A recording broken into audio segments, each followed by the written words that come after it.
Hello guys, welcome to Monkey DFIC. So in this video, we will see what if Luffy never met Zoro.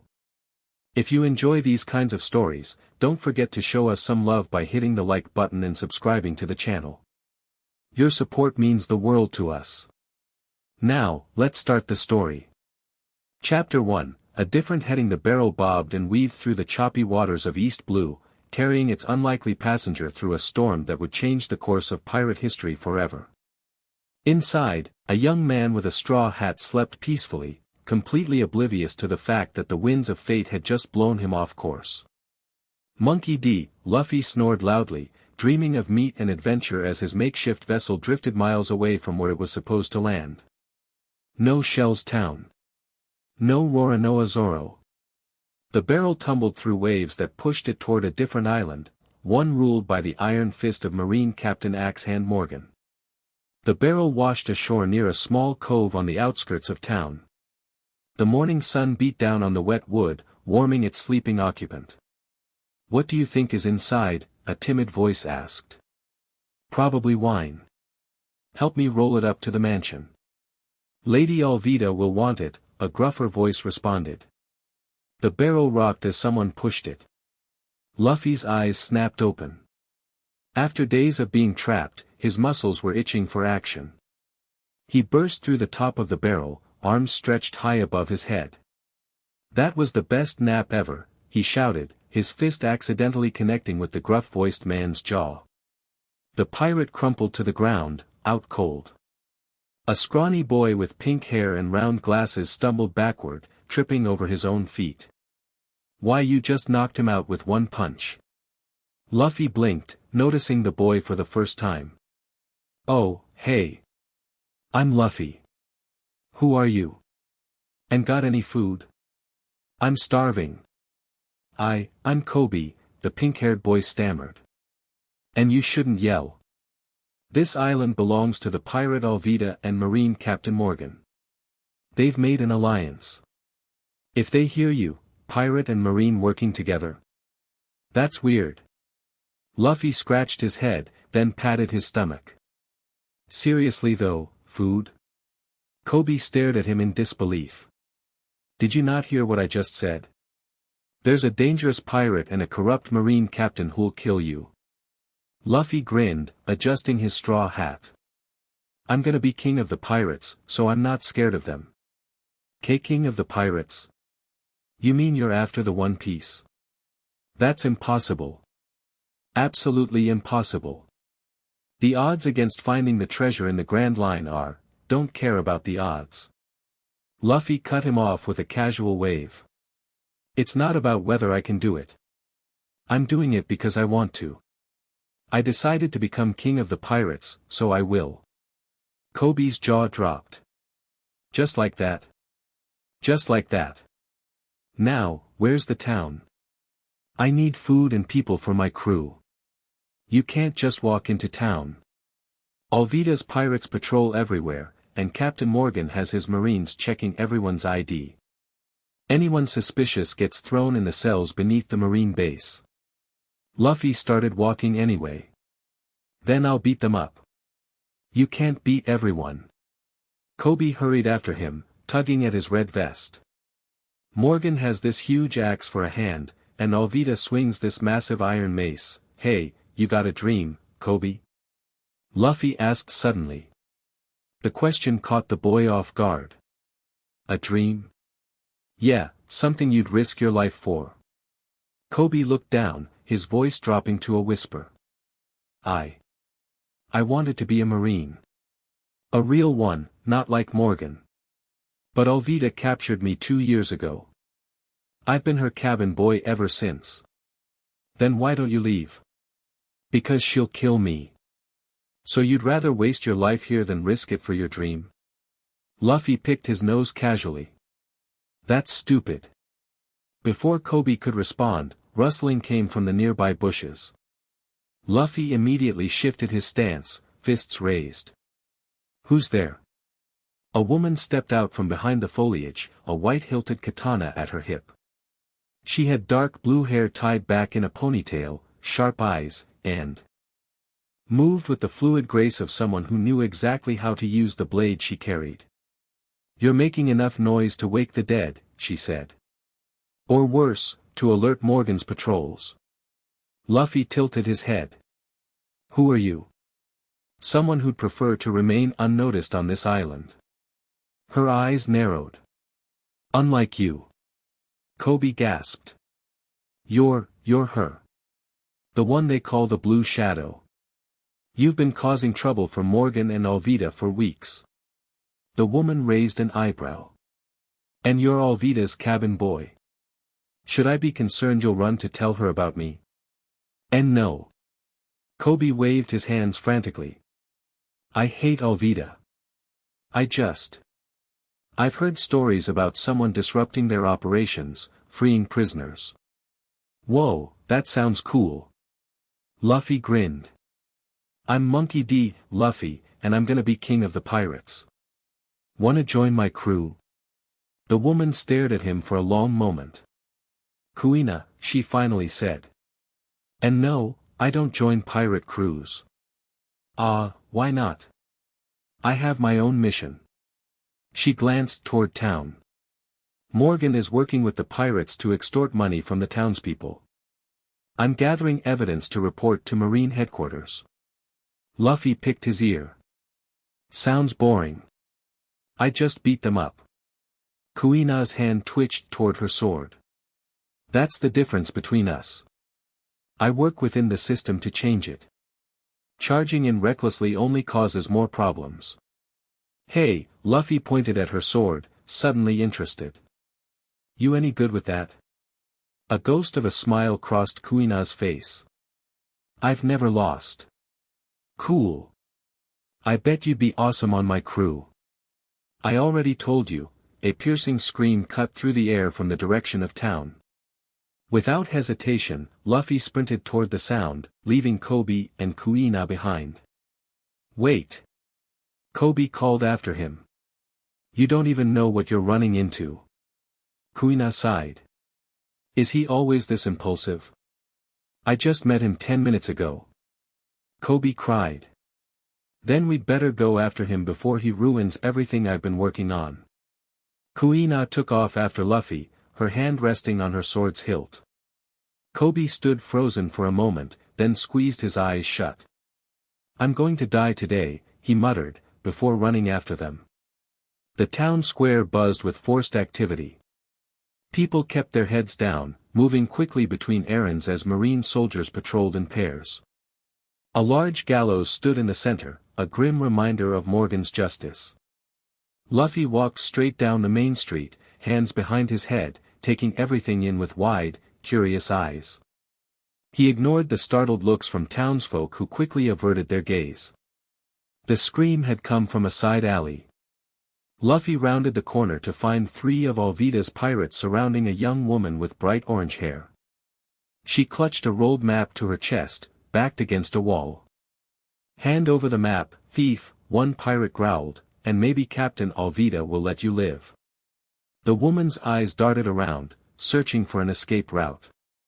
"I don't know what you're talking about. This is just a shopping list. We saw you sneaking out of the captain's quarters." Another pirate lunged for her. Luffy didn't hesitate. His arm stretched across the alley, fist connecting with the pirate's face and sending him flying into a stack of barrels. The other pirates froze, jaws dropping as they watched Luffy's arm snap back to normal length.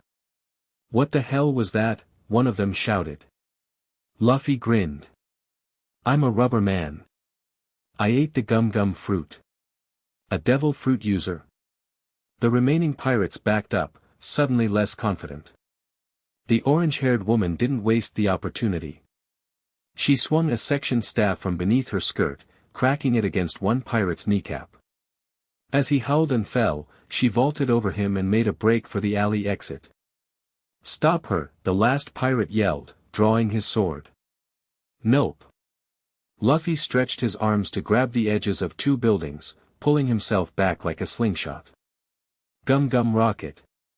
He launched forward, crashing into the sword-wielding pirate and sending them both tumbling into the street. People scattered, screams filling the air. As Luffy untangled himself from the unconscious pirate, he looked up to see the orange-haired woman staring at him in disbelief. "What are you?" she demanded. "I'm Monkey D. Luffy, future king of the pirates." He dusted off his hat. "That was a cool move with your stick thing." Before she could respond, a whistle blew sharply. "It's the Marines," someone shouted. The woman grabbed Luffy's wrist. "This way." She pulled him into another alley just as a squad of Marines rounded the corner. "Why are we running?" Luffy asked as they weaved through the back streets. "I could beat those guys." "Because there's 50 more where they came from," she hissed. "And I need to get off this island with this map." They ducked behind a stack of crates. The woman peered carefully around the edge, then relaxed slightly when no pursuers appeared. "I'm Nami," she said, turning back to Luffy. "I'm a thief who steals from pirates. And you just said you're going to be one, which makes us enemies." Luffy laughed. "That's dumb. I'm not your enemy. All pirates are my enemies." "Well, I'm not like other pirates." Nami rolled her eyes. "That's what they all say." Footsteps approached from the street. Kuina appeared with Kobe trailing behind her, both breathing hard. "You." Nami's eyes widened when she saw Kuina. The Marine spy. Kuina's expression remained neutral. "I'm not a spy. I'm an investigator." "Whatever. You've been causing almost as much trouble for Morgan as I have." Nami's lips curled into a slight smile. "I respect that. What's that map?" Luffy pointed at the roll of paper Nami still clutched tightly. She hesitated, then unfurled it slightly. "It's a chart of the Grand Line. Alvida stole it from another pirate crew. And I stole it from her." Luffy's eyes lit up. "The Grand Line. That's where I'm heading. You should join my crew. Weren't you listening? I hate pirates." "Yeah, but I need a navigator, and you seem smart." Nami blinked, caught off guard by his blunt assessment. "How do you know I can navigate?" "You stole a map, so you must know how to read them. That makes you a navigator." "Your logic is ridiculous," Nami muttered. Kuina peered down the alley. "We need to move. Morgan's executing 3 townspeople at noon for failing to pay his protection tax. It's the perfect opportunity to gather the final evidence I need." "Executing innocent people?" Luffy's playful demeanor vanished. "That's not happening. You can't just charge into the square," Kuina warned. "Morgan has 50 Marines under his command, plus Alvida's crew backing him. I don't care if there's 500. Luffy cracked his knuckles. "Nobody dies today." Kobe, who'd been silent until now, stepped forward. I want to help too. Real Marines protect people. What Morgan's doing, it's wrong." Nami looked between them like they were insane. "You're all going to get yourselves killed. Then stay here." Luffy shrugged, already walking away. "Wait." Nami called after him. "You need a plan, you can't just, 'Sure I can.'" Luffy called back with a wave. Kuina sighed deeply. "He's going to ruin everything." She turned to Nami. "You know the layout of Morgan's base, right? You must have scouted it before stealing from Alvida." Nami hesitated, then nodded reluctantly. "The prisoners are kept in the underground cells. There's a sewage tunnel that leads pretty close." "Show me." Kuina's tone made it clear this wasn't a request. Nami glanced at Luffy's retreating back, then at the map in her hands. "Fine. But after this, I'm gone. And I want a cut of any treasure we find." "Done." Kuina turned to Kobe. "Go after your friend. Try to keep him from getting himself killed until we can free the prisoners. They might help us fight." Kobe swallowed hard, then nodded, gathering his courage. I'll do my best. As Kobe ran after Luffy, Nami gave Kuina a skeptical look. That straw hat guy, is he for real? I've only just met him myself, Kuina replied. But there's something about him. She shook her head. Let's move. The town square had transformed into an execution ground. 3 terrified townspeople knelt on the platform, hands bound behind their backs. Captain Morgan stood over them, his axe hand gleaming in the sunlight. Beside him, a massive woman wielded an iron mace, Alvida, her cruel smile matching Morgan's. Let this be a lesson. Morgan bellowed to the crowd forced to witness the execution. Those who fail to pay their taxes to support our marine base are enemies of justice. And those who harbor thieves against the Pirate Marine Alliance will face the same fate, Alvida added, slamming her mace into her palm. The crowd remained silent, fear keeping any protests locked behind clenched teeth. Marine soldiers lined the square, rifles ready. Alvida's pirates moved through the crowd, picking pockets and intimidating anyone who looked ready to speak up. Luffy walked straight into the square, his sandals slapping against the cobblestones with each determined step. People parted before him, whispers following in his wake. Who's that kid? Is he crazy? He's going to get himself killed. Kobe caught up, grabbing Luffy's arm. Wait. We need a plan. Luffy shrugged him off. I have a plan. Beat up the bad guys. That's not a plan. But Luffy had already stopped in the center of the square. He tilted his head back to look up at Morgan and Alvida on the platform. Hey! His voice carried across the suddenly silent square. Metal Chin. Ugly lady. Let those people go. Every head turned toward him. Morgan's face darkened with rage. Alvida's knuckles whitened around her mace. Who dares? Morgan snarled. I'm Monkey D, Luffy. And I'm gonna kick your ass. Alvida laughed, a harsh sound that grated on the ears. You. A scrawny brat like you. Luffy stretched his cheek, pulling it to an impossible length before letting it snap back. I ate the gum. Fruit. I'm a rubber man. Murmurs rippled through the crowd. A devil fruit user. Could he actually do it? We might have a chance. Morgan raised his axe hand. Devil fruit or not, you'll die for this insolence. Men. Fire. A line of Marines raised their rifles. Kobe shouted a warning, but Luffy just grinned. The guns fired in unison, bullets streaking toward him from all directions. Luffy's body absorbed the impacts, stretching as the bullets embedded in his rubber skin. That tickles, he laughed, before flexing his muscles and sending the bullets ricocheting back. Marines dove for cover as their own ammunition whizzed past their heads. What is he? Alvida gasped. Told you. I'm rubber. Luffy grabbed the edge of the platform and launched himself upward. He landed directly in front of Morgan and Alvida, cracking his knuckles. Now let those people go, or I'll have to get serious. Morgan swung his axe hand with a roar. Die, you insect. Luffy ducked easily under the swing. Too slow. He planted his feet and drew back his fist. Gum pistol. His arm stretched, fist smashing into Morgan's jaw and sending the captain staggering back. Alvida swung her mace, but Luffy jumped, the weapon passing harmlessly beneath him. He landed on the shaft of the mace, balancing perfectly as Alvida struggled to lift it with his added weight. You're pretty weak for someone with such a big weapon, Luffy observed casually. Alvida's face contorted with rage. How dare you? I'm the most beautiful woman in all of East Blue. Nah, you're not even close. Luffy launched himself off the mace, his foot stretching back. Gum stamp.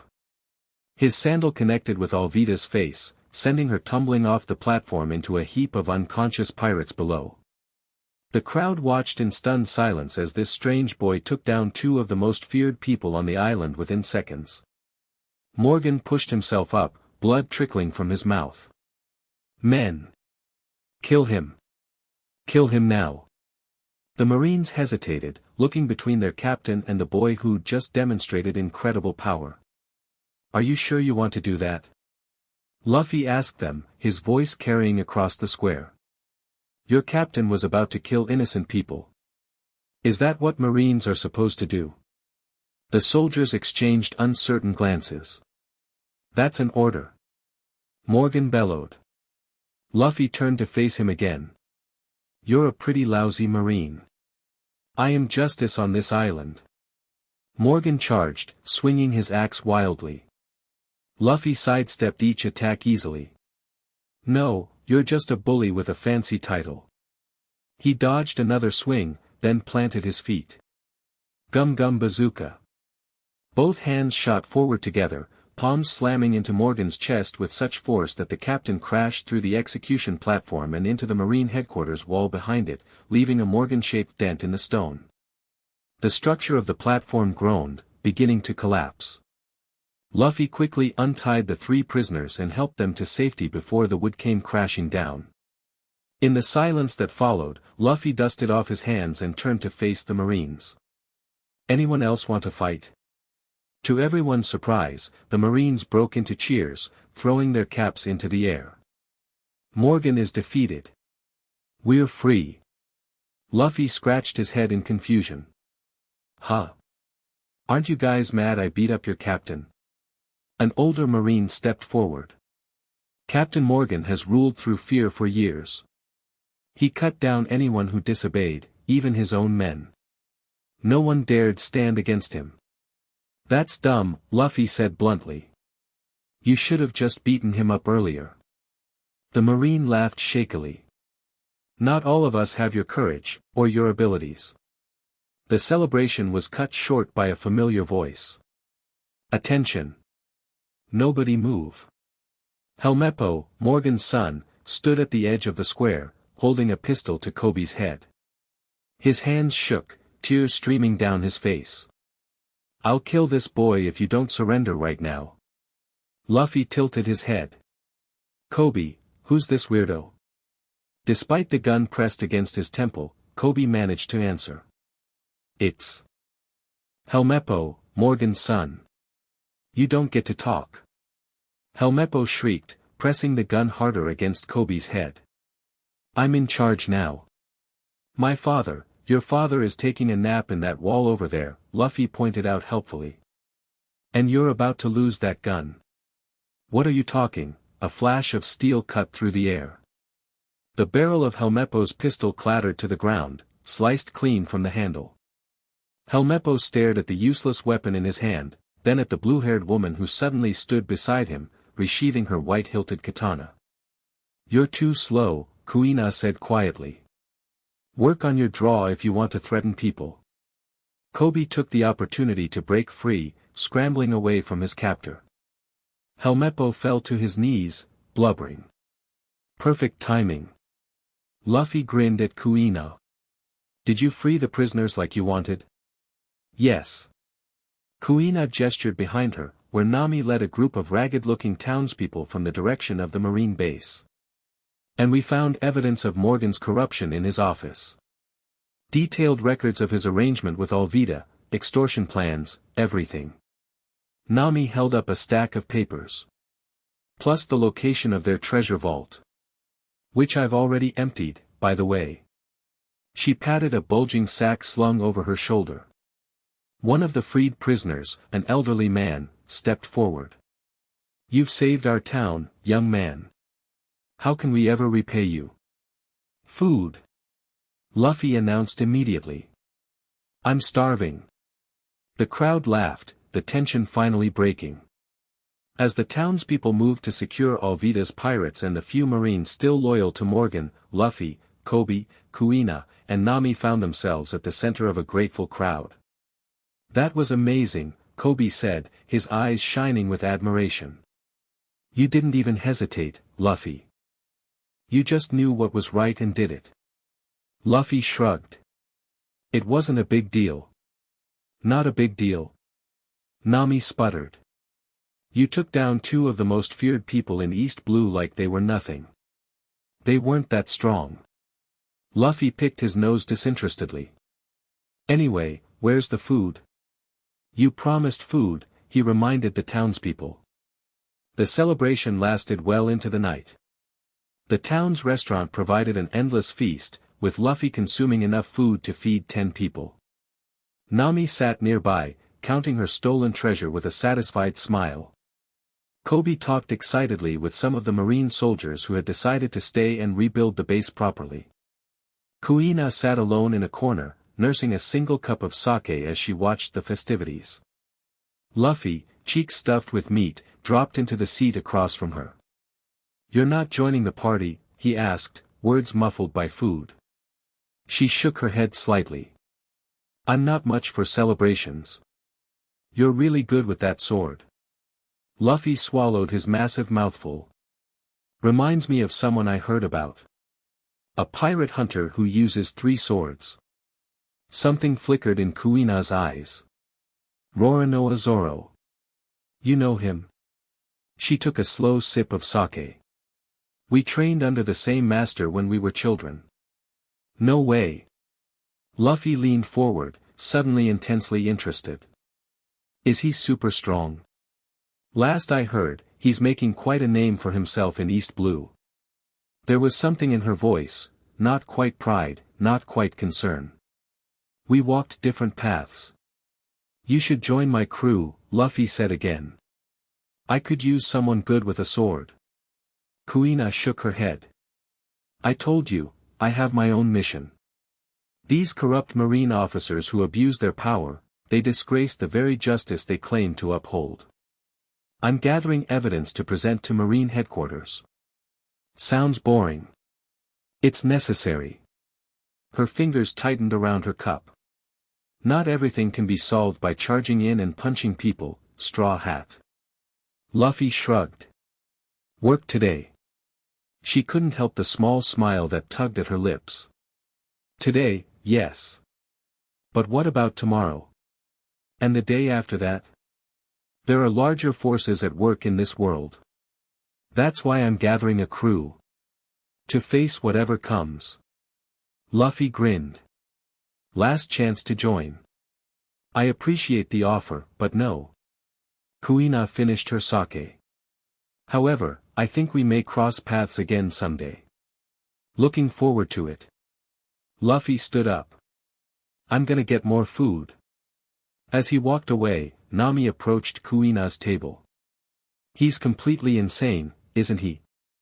"Perhaps." Kuina studied the straw-hatted boy as he piled his plate impossibly high. "But there's something special about him too. Special or not, he's still a pirate." Nami crossed her arms. "I can't believe he keeps asking us to join his crew. As if I'd ever become a pirate." "What will you do now?" Kuina asked. Nami patted the bag of treasure beside her. "Take this and continue my work. I need to collect 100 million berries. That's a very specific number. I have my reasons." Nami's expression darkened momentarily before she forced a smile. "What about you? Back to hunting corrupt marines?" Kuina nodded. "My next lead is on an island to the north." Their conversation was interrupted by Kobe, who approached with a determined expression. "Miss Kuina, the Marines here have asked me to stay and help rebuild the base until headquarters sends a new captain.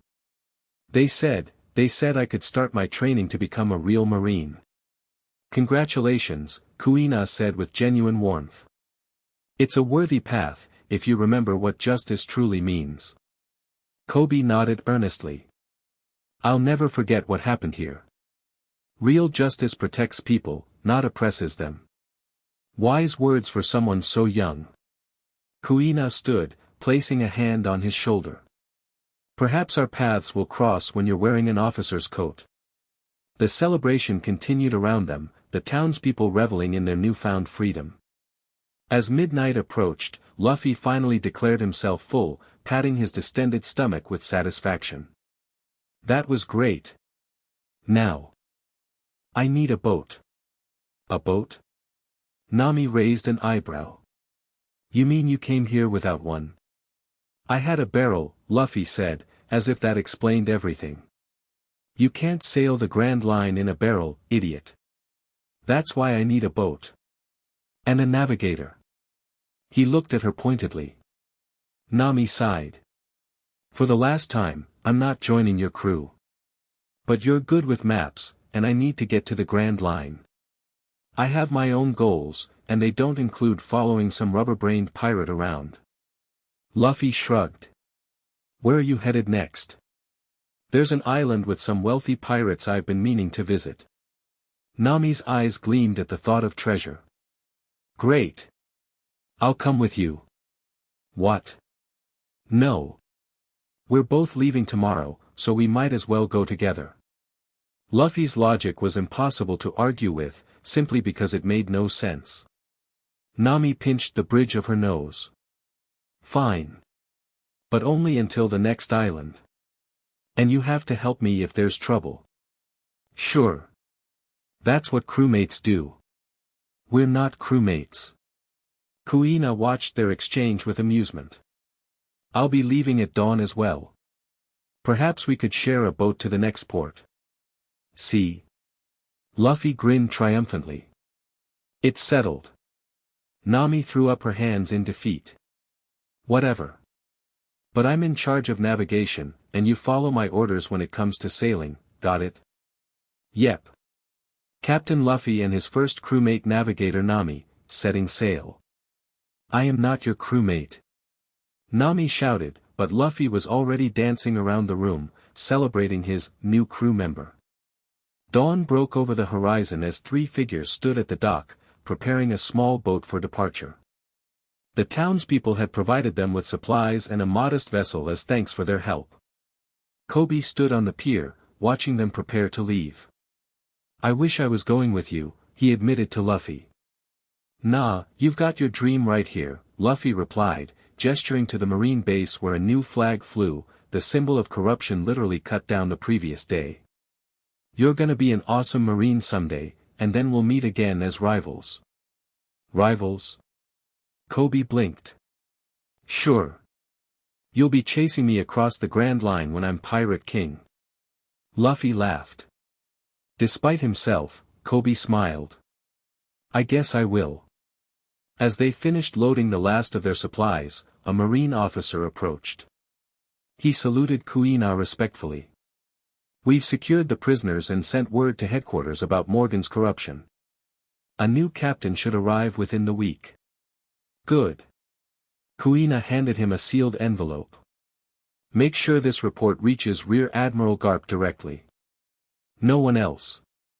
The officer nodded seriously. Yes, ma'am. Luffy's head whipped around. You know Gramps. Kuina raised an eyebrow. Garp.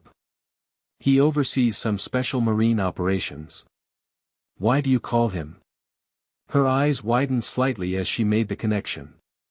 Monkey D. Garp is your grandfather? Yeah. He's crazy strong. Always trying to make me become a marine.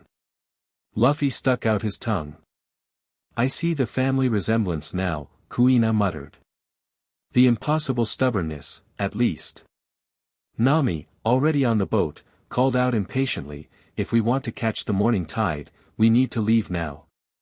With final farewells, they boarded the small vessel.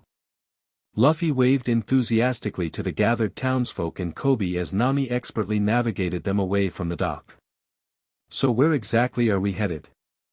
Kuina asked once they were underway.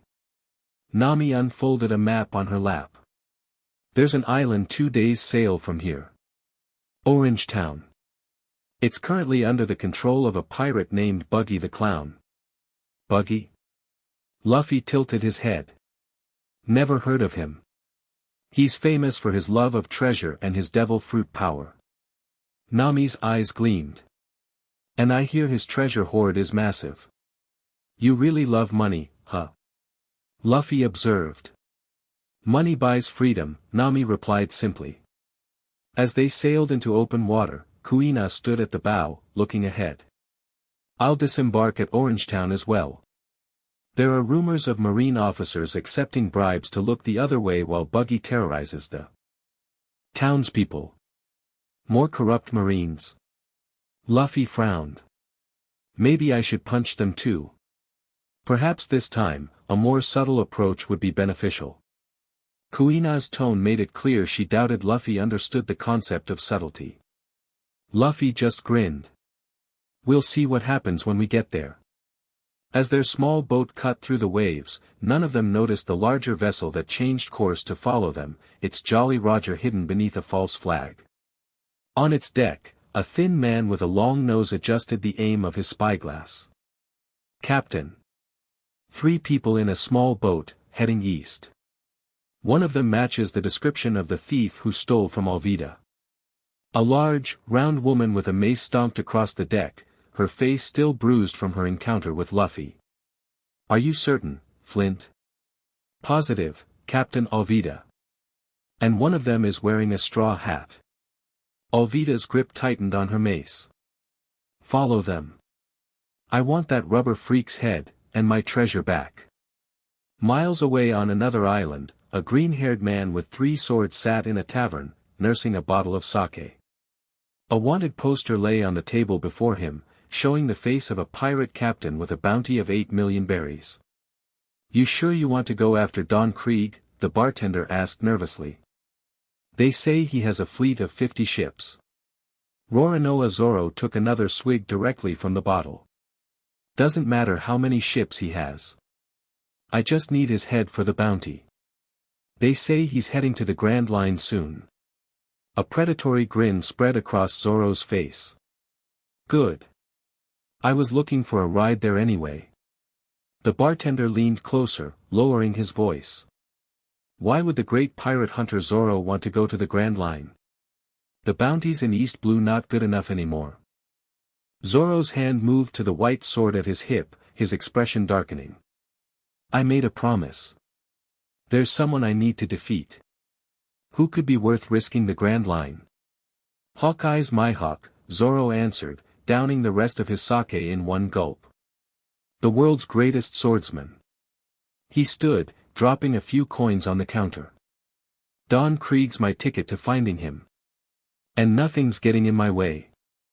As Zoro left the tavern, he looked up at the sky, the same sky under which Luffy was currently sailing. Their paths, which fate had intended to cross, now ran parallel instead of intersecting. But for how long? The first day at sea passed peacefully. Nami proved herself an expert navigator, reading the currents and wind patterns with remarkable accuracy.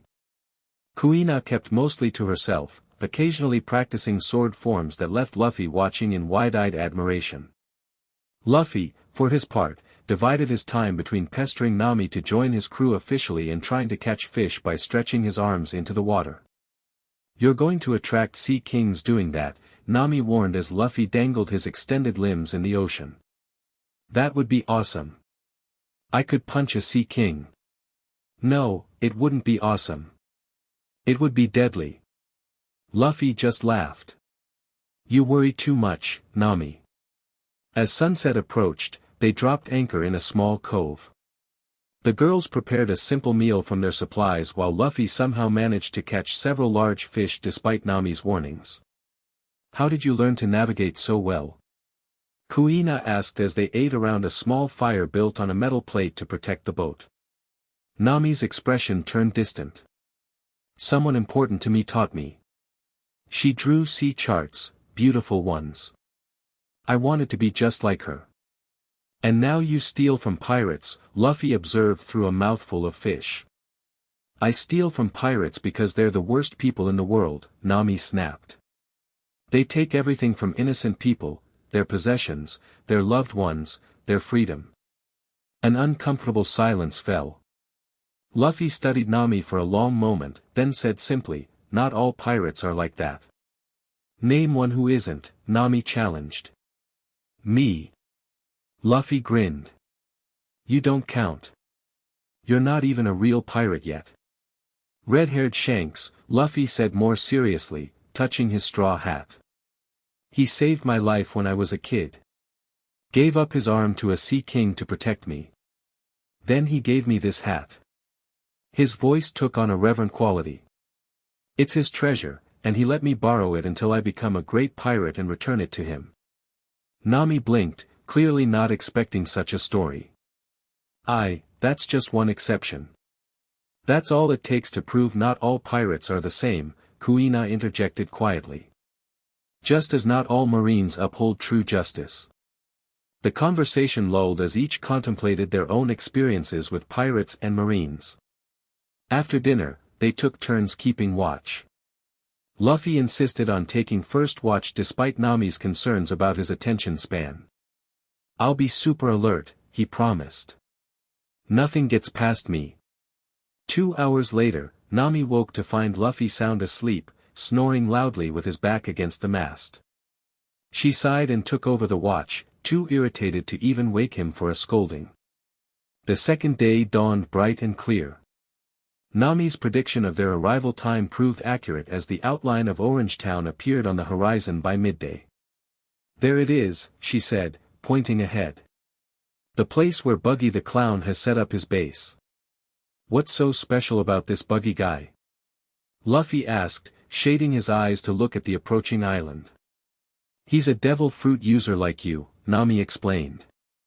The chop fruit lets him separate his body parts and control them. He can't be cut by swords. That sounds cool. Luffy's eyes sparkled with interest. It's not cool when he's using it to terrorize innocent people, Nami retorted. As they neared the harbor, something caught Kuina's eye. The town seems deserted. She was right. The docks stood empty, no fishermen or merchants in sight.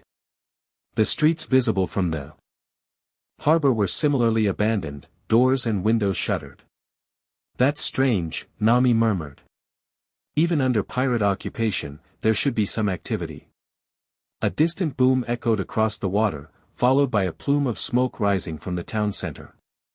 Cannon fire, Kuina identified immediately, hand moving to her sword. Luffy stood up in the boat, nearly capsizing it in his excitement. Awesome. Let's check it out. No. Nami grabbed his vest. We need a plan. We can't just rush in. But Luffy had already stretched his arm to grab a dock piling. Gum rocket. He launched himself toward the town, leaving Nami and Kuina in the boat. Is he always like this? Kuina asked, resignation in her voice. I've known him for exactly 2 days, Nami replied through gritted teeth, and yes, he is always like this. They quickly secured the boat and followed after Luffy, toward whatever chaos awaited them in Orange Town. Buggy the Clown stood atop a tavern roof, his garish makeup exaggerating his maniacal grin as he aimed a special cannon at the town square below. Run, insects! Run from the great Captain Buggy, he cackled as his crew chased terrified townspeople through the streets. The mayor of Orange Town, an elderly man named Boodle, stood defiantly in the square. Leave our town, Buggy. We've paid your protection money for months. What more do you want? What more? Buggy's detached hand floated down to grab the mayor by his collar, lifting him off the ground. I want everything. This town is my territory now. His crew laughed as the old man struggled helplessly in the grip of the disembodied hand. And to make sure everyone remembers who's in charge, Buggy continued, I think I'll use my special buggy ball to flatten a few more buildings. He turned to the cannon. Men. Aim for the mayor's house next. Yes, Captain Buggy. As his pirates loaded the massive cannonball, a voice rang out from across the square. Hey! Big Red Nose. Put the old man down. Buggy froze. His crew froze. Even the terrified townspeople froze. Who dared call my nose red? Buggy's voice dropped to a dangerous whisper. Standing in the street, hands on his hips and straw hat casting a shadow over his determined eyes, was Luffy. I did.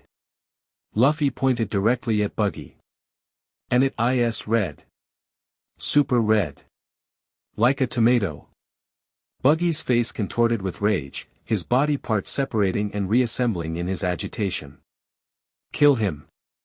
Kill that brat right now. A dozen pirates charged at Luffy, swords and pistols at the ready. Luffy cracked his knuckles, grinning. Finally. Some action. As the first pirate reached him, Luffy ducked under the sword swing and delivered an uppercut that sent the man flying. He spun, legs stretching to sweep 3 more attackers off their feet. A bullet whizzed past his ear, and he turned to see a pirate taking aim for a second shot. Gum pistol.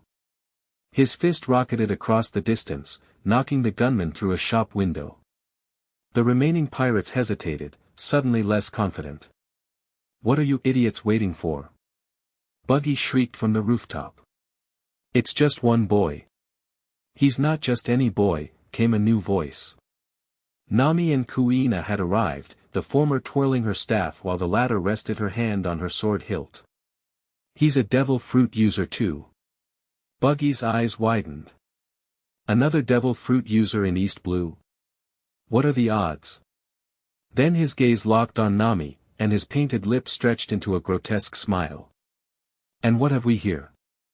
The famous thief who's been stealing from pirates across East Blue. Nami's expression showed genuine surprise. You know who I am. Your reputation precedes you. Buggy's detached hand released the mayor, who crumpled to the ground gasping for breath. The hand flew back to reattach to Buggy's wrist. There's a nice bounty on your head in certain pirate circles. Not marine official, of course, but substantial nonetheless. Pirate bounties on thieves. Kuina raised an eyebrow. How organized of you. Buggy's gaze shifted to her. And who might you be, sword girl? Someone who doesn't appreciate pirates terrorizing innocent towns. Kuina's hand tightened on her sword, but she didn't draw it yet. Luffy, having dispatched the last of the attacking pirates, looked up at Buggy with interest. So you're a devil fruit user. What can you do? Buggy laughed maniacally. Allow me to demonstrate, Straw Hat Boy.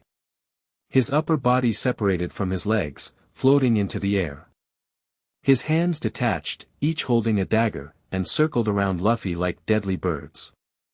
I ate the chop fruit. I'm a separating man. Whoa. Luffy's eyes widened in genuine amazement. That's so cool. Isn't it? Buggy preened for a moment before remembering he was supposed to be killing Luffy. Now die. His hands swooped in, daggers aimed at Luffy's throat. Luffy dodged with surprising agility, the blades missing by inches. Too slow, nose guy. Don't call me that. Buggy's head detached, flying straight at Luffy with jaws snapping. While Buggy focused on Luffy, Nami slipped through the chaos toward the tavern. Kuina noticed and moved to help the fallen mayor. Are you alright, sir? She asked, helping him to his feet.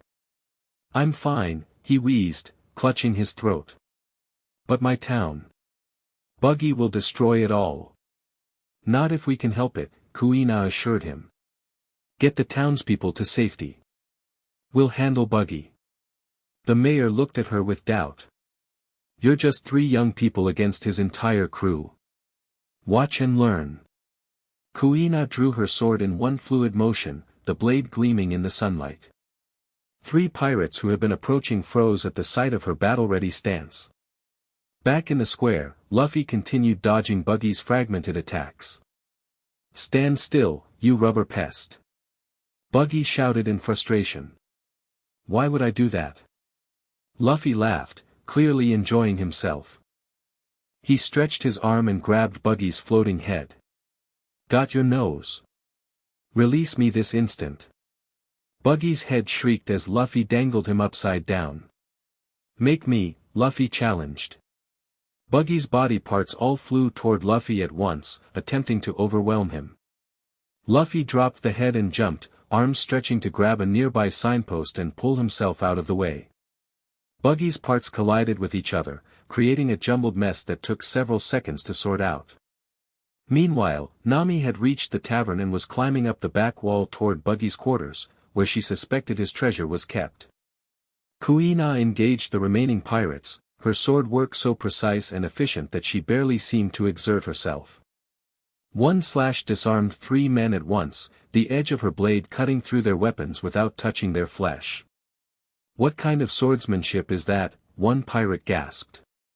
"The kind you'll never master," Kuina replied calmly, before knocking him unconscious with the hilt of her sword. Buggy, having reassembled himself, grew increasingly frustrated with Luffy's evasiveness. "Enough games. Men. Prepare the buggy ball. I'll blow this rubber freak to pieces." His crew rushed to reload the special cannon, aiming it directly at Luffy.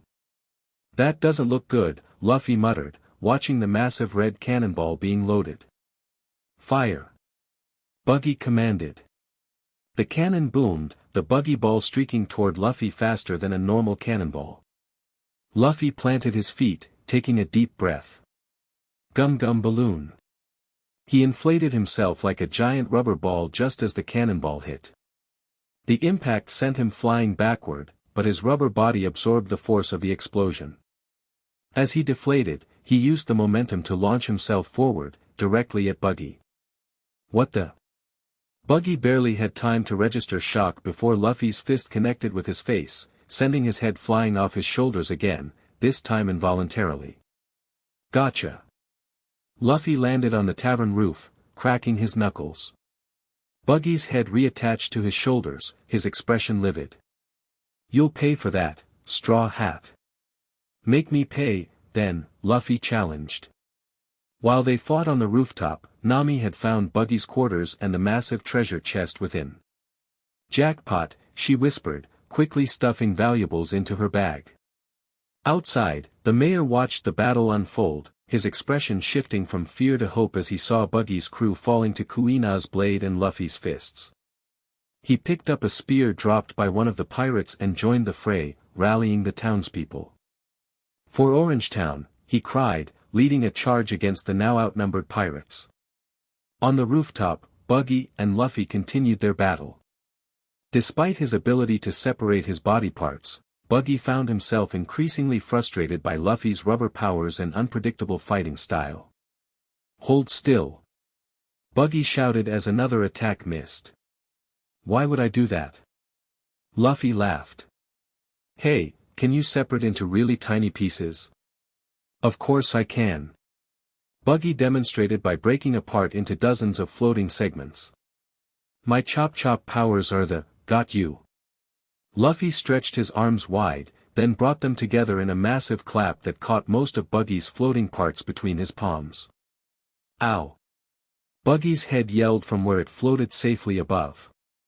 "Release my parts, you rubber idiot." "Nope." Luffy grinned, gathering the pieces and tying them together with his stretchy arms.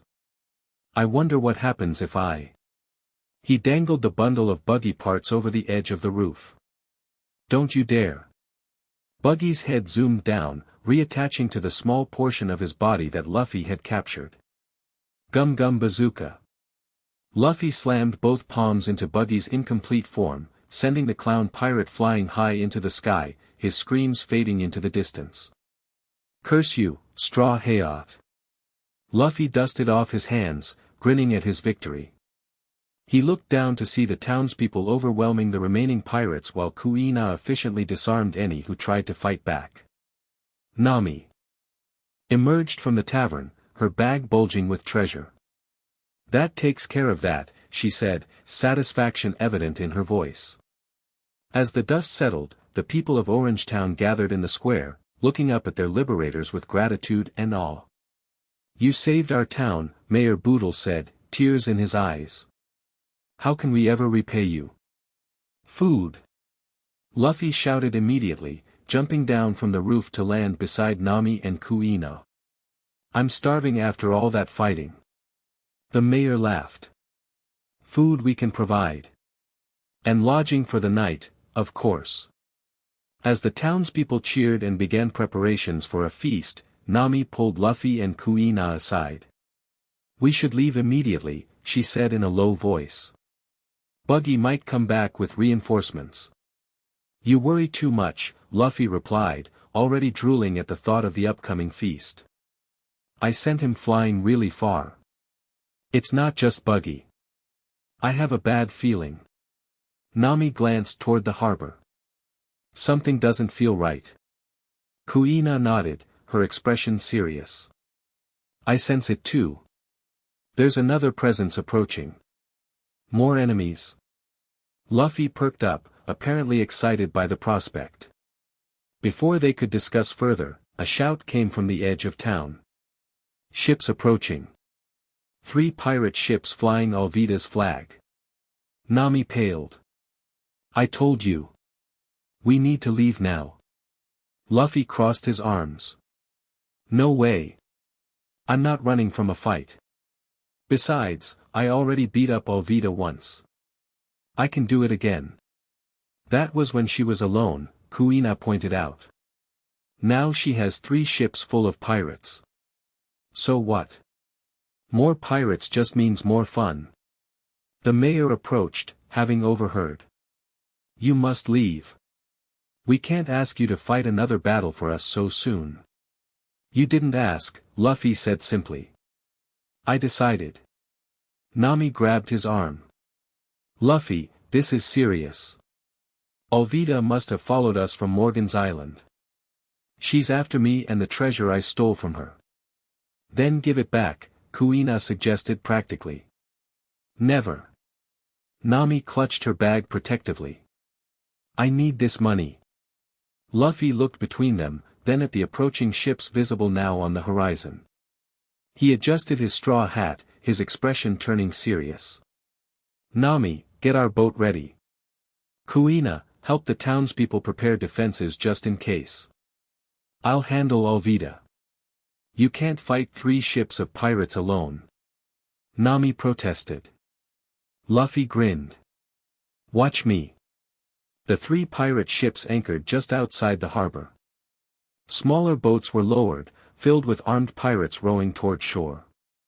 At their center, standing in the lead boat with her iron mace resting on her shoulder, was Alvida. The bruises on her face had darkened to an ugly purple, her expression twisted with rage as she spotted Luffy waiting for her at the end of the dock. She was alone, hands in his pockets, looking completely unconcerned by the small fleet coming for him. Straw hat. Alvida bellowed across the water. You'll pay for what you did to my beautiful face. Your face wasn't beautiful before I hit it, Luffy called back casually. And it's still not beautiful now. The pirates in the boats murmured nervously, recognizing the boy who had taken down both their captain and Marine Captain Morgan with ease. Captain, one brave soul ventured, perhaps we should reconsider this approach. That boy is, silence. Alvida smashed her mace into the boat's side, splintering the wood. I will crush him myself if I have to. As the boats neared the dock, Luffy rolled his shoulders and cracked his neck. Last chance to turn around, he offered. I already beat you once, and I'll do it again. You caught me by surprise last time, Alvida snarled as her boat bumped against the dock. This time I'm ready for your rubber tricks. She leaped from the boat, landing heavily on the wooden planks. Her crew followed, spreading out to surround Luffy. Where's the orange-haired thief? Alvida demanded. She stole my treasure map. Nami? She's my navigator now, Luffy replied. And I'm not letting you hurt her. Your navigator. Ha! That girl serves no one but herself and her greed. Alvida raised her mace. Tell me where she is, or I'll pound you into the harbor. Nope, Luffy said simply. With a roar of frustration, Alvida charged, swinging her massive weapon down at Luffy's head. He sidestepped easily, the mace splintering the dock where he had stood. Too slow, he taunted. Get him. Alvida commanded her crew. The pirates rushed forward, but they moved hesitantly, clearly intimidated by Luffy's reputation. He grinned, winding up his arm. Gum gum whip. His leg stretched in a wide arc, sweeping a dozen pirates off the dock and into the water. He is a devil fruit user, one of them sputtered as he surfaced.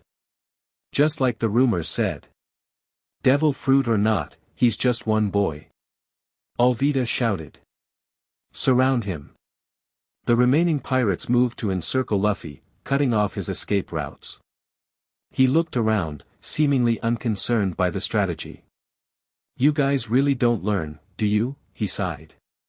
In a blur of movement, he stretched his arms to grab the mast of one of the small boats, then launched himself high into the air above the pirates.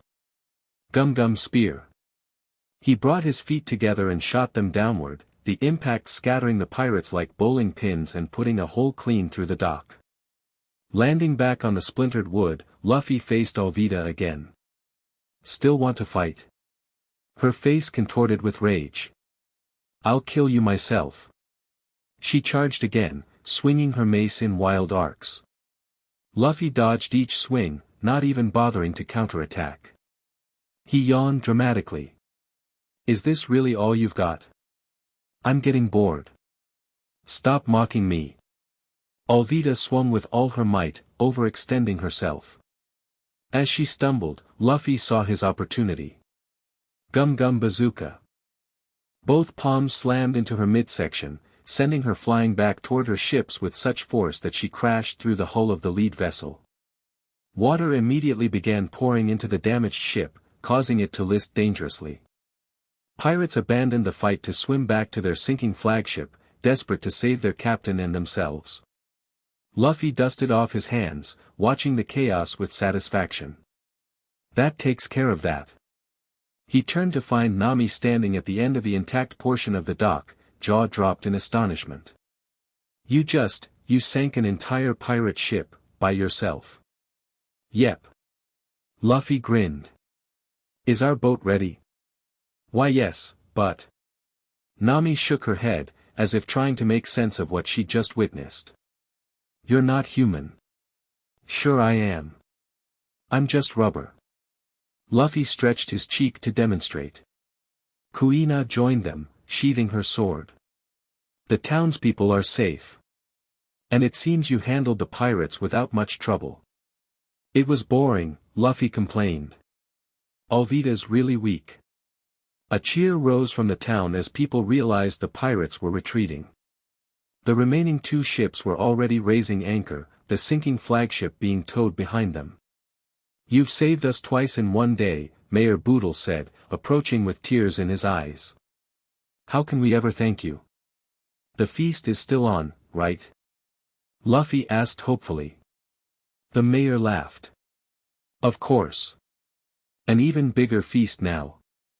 That night, Orangetown celebrated their liberation with food, drink, and music in the streets. Luffy ate enough for 10 people, entertaining the children with his rubber abilities between courses. Nami kept her treasure close, occasionally counting it when she thought no one was looking. Kuina shared quiet conversations with the town elders, gathering information about other islands in the region where corruption might be found.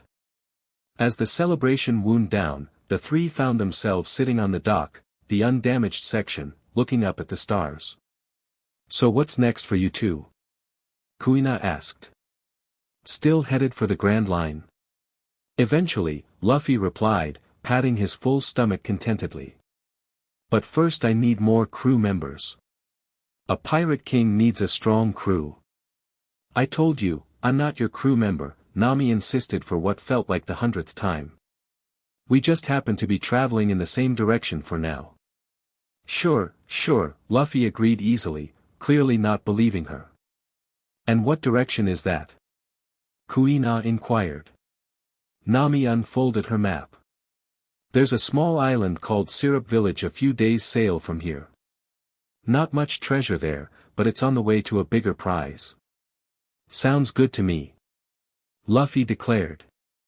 Maybe we'll find my next crew member there. What about you? Nami asked Kuina. Still hunting corrupt marines? Kuina nodded. My investigation leads me elsewhere.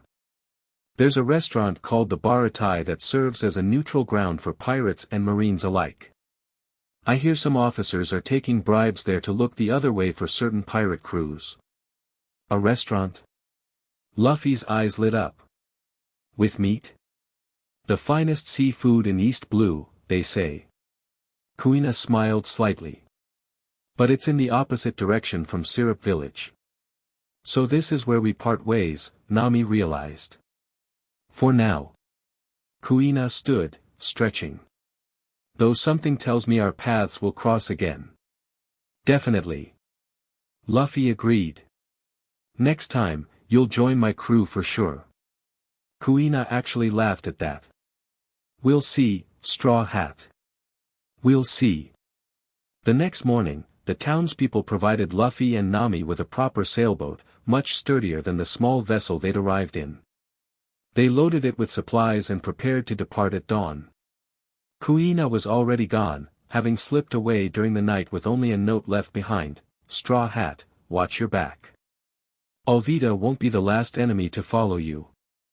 Your path creates both allies and adversaries. Choose your crew wisely. Until next time, Kuina, she's so mysterious, Luffy commented after Nami read him the note, his reading skills being somewhat questionable. She's cautious, Nami corrected. Something you could learn from. As they set sail, the people of Orange Town waved from the shore, shouting thanks and good wishes. Luffy stood at the bow of their new boat, arms crossed and grinning with excitement.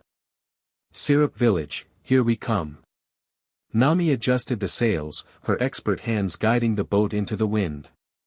Just remember, this is temporary. I'm not your crew member. Whatever you say, navigator. Luffy laughed.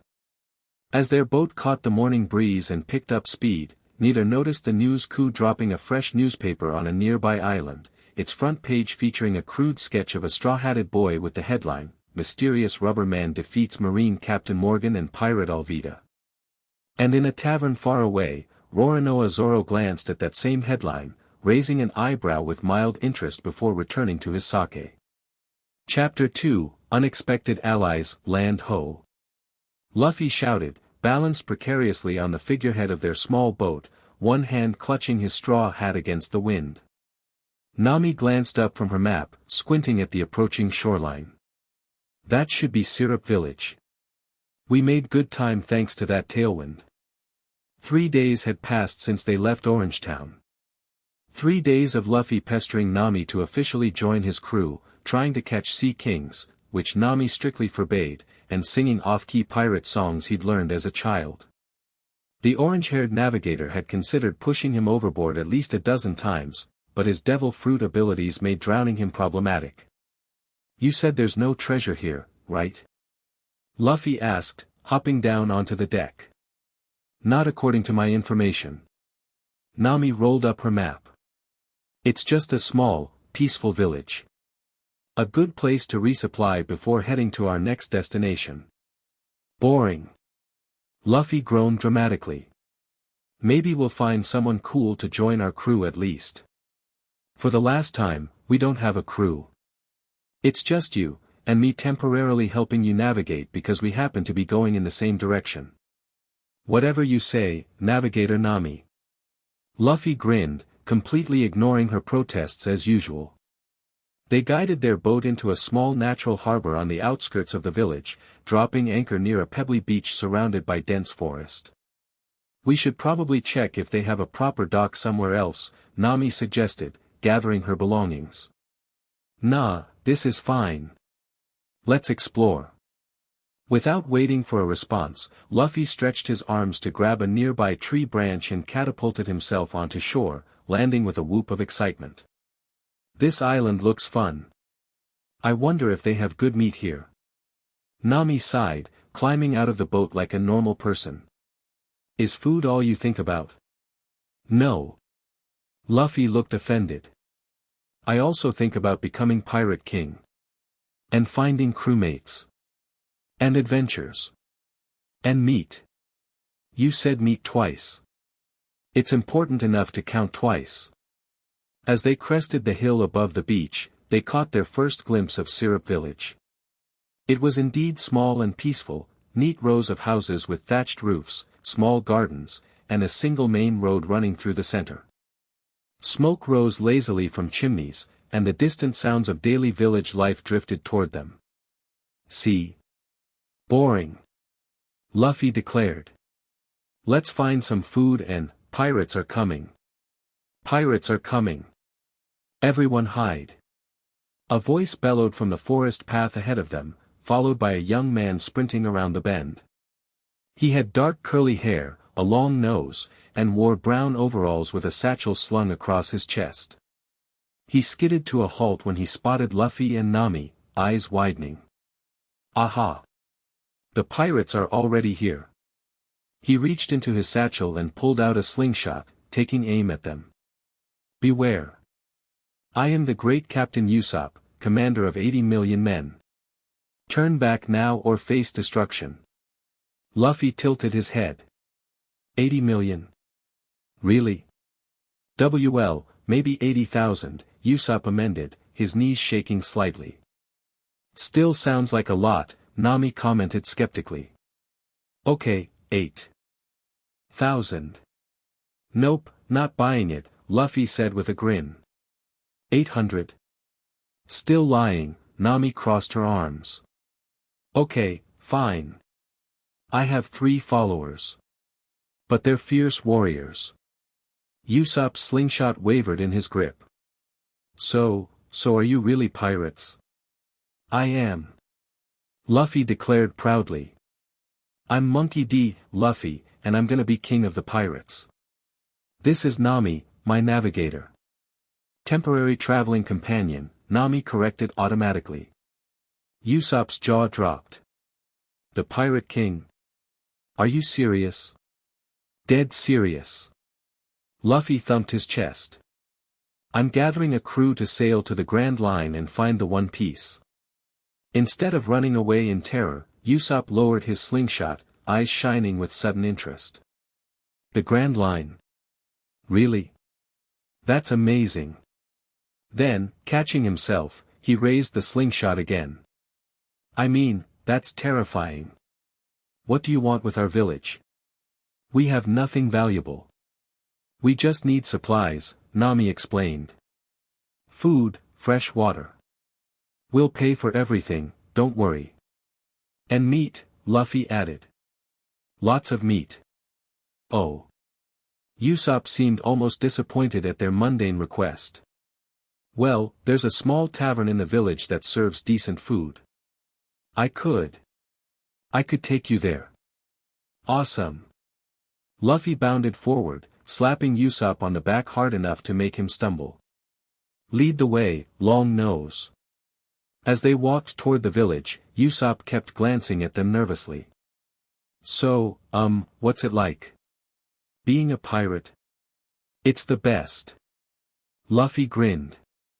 Freedom to go wherever you want, have awesome adventures, meet interesting people, fight strong enemies. You fought enemies? Usopp asked, clearly impressed. Sure. I beat up this marine captain with an axe for a hand, and a fat pirate lady with a big mace, and a clown guy who could separate his body parts. He's not exaggerating, Nami added when she saw Usopp's disbelieving expression. I've seen him do it. But you don't look that strong, Usopp said, eyeing Luffy's thin frame. Luffy just laughed. Wanna see something cool? Without waiting for an answer, he grabbed his cheek and pulled it out to an impossible length. I ate the gum fruit. I'm a rubber man. Usopp screamed and jumped back, tripping over his own feet and landing hard on his backside. Why, you're a devil fruit user? Yep. Luffy let his cheek snap back into place. What about you? What's with the slingshot? Recovering somewhat, Usopp got to his feet and puffed out his chest. I'm the best marksman in the East Blue. I can hit a fly's eye from 100 paces. That's a lie, Nami said flatly. Okay, maybe not a fly, but I am really good. Usopp pulled out his slingshot again. Watch this. He loaded a small pellet, took aim at a ripe apple hanging from a tree 30 feet away, and fired. The apple exploded on impact, juice and pulp spraying in all directions. Luffy's eyes widened. Whoa! That was awesome. Even Nami looked impressed. Not bad. Encouraged by their reactions, Usopp launched into a series of increasingly outlandish tales about his adventures as Captain Usopp, most involving him single-handedly defeating sea kings, rival pirate crews, and marine battalions. Luffy listened with rapt attention, gasping and cheering at all the right moments, while Nami rolled her eyes but couldn't help smiling at the long-nosed boy's enthusiasm. As they approached the village, Usopp's tales wound down, and he glanced nervously at the houses ahead. So, maybe don't mention your pirates when we get there. The villagers are kind of skittish about that stuff. Why do you go around shouting that pirates are coming every day, then? Nami asked. Usopp scratched his head sheepishly. It's kind of a tradition at this point. They know it's me making stuff up. It keeps things lively. Sounds fun. Luffy laughed. You're pretty interesting, Usopp. You should join my crew. And me? Join a real pirate crew? Usopp's eyes widened, but before he could respond, a voice called out from behind them. There he is. The liar with the bounty. They turned to see two men charging toward them from the forest path. One wore a green open jacket with no shirt and had a tattoo on his left cheek. The other had a red headgear and sunglasses. Both carried swords. Who are they? Luffy asked, shifting into a ready stance. Bounty hunters. Usopp yelped, diving behind Luffy. I don't have a bounty. Why are bounty hunters after me? Johnny and Yasaku, Nami murmured, recognition dawning on her face. Small-time bounty hunters from East Blue. The two men stopped a few paces away, pointing their swords at Usopp. Long-Nose Usopp, the one with sunglasses, declared. We're here to collect the bounty Captain Kuro put on your head. Kuro? Usopp paled. Captain Kuro of the Black Cat Pirates? That's impossible. He was executed by the Marines 3 years ago. Tell that to the man himself, the green-jacketed one replied. He's offered 500,000 berries for you, dead or alive. I don't understand, Usopp stammered. Why would a dead pirate want me? Luffy stepped forward, cracking his knuckles. Doesn't matter. Nobody's taking my new friend. Friend? Usopp blinked in surprise. Stay out of this, Straw Hat, the sunglasses-wearing hunter warned. This doesn't concern you. Actually, Nami interjected, if you're working for Kuro, then he must be planning something for this village. That makes it our business. Smart girl, Green Jacket nodded. Kuro's been posing as a butler for some rich girl in this village for 3 years, planning the perfect crime. Tomorrow, his crew attacks the village as a diversion while he kills the girl and takes her fortune. Kaya. Usopp gasped. He's going to kill Kaya. And this guy's been complicating things, Sunglasses added, pointing at Usopp. His daily, pirates are coming, routine might make people ignore the real warning when it happens. So Longnose has to go. Johnny, you idiot. Green Jacket smacked his partner upside the head. Why are you telling them the plan? We're supposed to be professional. Sorry, Yasaku. It slipped out. Luffy tilted his head. So you guys are helping a pirate murder an innocent girl for money? That's pretty messed up. Johnny and Yasaku exchanged uncomfortable glances. It's just business, Yasaku mumbled, not meeting Luffy's eyes. We're bounty hunters. We don't ask questions. I'm asking questions now, Luffy said, his voice uncharacteristically serious. And I don't like the answers. Before anyone could react, he stretched his arms back. Gum Gum Bazooka. His palms slammed into both bounty hunters simultaneously, sending them flying back down the path. They crashed through several bushes before coming to rest in a tangled heap of limbs and broken foliage. Whoa! Usopp's jaw dropped. You really are rubber. We need to warn the village, Nami said urgently. If Kuro's crew is attacking tomorrow, no one will believe me, Usopp interrupted, his expression falling. I've lied about pirates coming too many times. They'll think it's just another false alarm. Then we need to warn this Kaya person directly, Luffy decided. Where does she live? Usopp pointed to a large mansion visible on a hill overlooking the village. There. But it's not easy to get in. There are guards. Luffy grinned.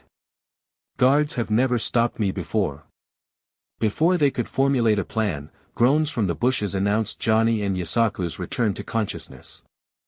They staggered back onto the path, looking significantly worse for wear. What the hell hit us? Johnny moaned, adjusting his crooked sunglasses. Me, Luffy said simply. And I'll do it again if you try to hurt Usopp. Wait. Yasaku held up his hands in surrender. Let's talk about this. We didn't know he was your friend. We're just trying to make a living, Johnny added. The bounty hunting business has been slow lately. By helping a pirate murder a girl? Nami asked scathingly. The bounty hunters looked at each other uncomfortably. When you put it like that. Johnny began. It does sound pretty bad, Yasaku finished. Luffy crossed his arms. Here's what's gonna happen. You're going to tell us everything you know about Kuro and his crew. Then you're going to help us stop them. Help you? Yasaku sputtered. Against Kuro? He's infamous. They call him Kuro of 100 plans. He never fails. I'm going to be king of the pirates, Luffy replied matter-of-factly. Some cat guy doesn't scare me. Johnny and Yasaku exchanged another glance, this one calculating. You know, Johnny said slowly, that straw hat, are you by any chance Luffy? The guy who took down Morgan and Ovida? Luffy blinked in surprise. Yeah, that's me. How'd you know? There's a newspaper article about you, Yasaku explained. They're calling you Straw Hat Luffy. You're making quite a name for yourself in East Blue. Usopp stared at Luffy with newfound respect. You're actually famous. I am. Luffy seemed equally surprised. Cool. Nami groaned. Great. Now the Marines will be after us too. Look, Johnny said, picking himself up and dusting off his clothes. Maybe we can work something out. We didn't actually know the full extent of Kuro's plan when we took this job. Yeah, Yasaku nodded vigorously. We thought it was just a bounty on a troublemaker. We didn't sign up for killing innocent girls. Plus, Johnny added with a nervous glance at Luffy, we'd rather be on your side than against you after seeing that rubber trick. Luffy studied them for a moment, then grinned. Okay. Welcome to the team. Just like that. Nami threw up her hands in exasperation. They were trying to kill Usopp 2 minutes ago. Yeah, but they're sorry, right guys? Luffy looked at the bounty hunters. Very sorry, they chorused, bowing deeply. See? Problem solved. Luffy nodded, satisfied. Now let's go warn Kaya about the evil butler. Infiltrating the mansion proved easier than expected. Largely because Usopp already had a routine. He led them to a large tree whose branches extended close to a second-floor window.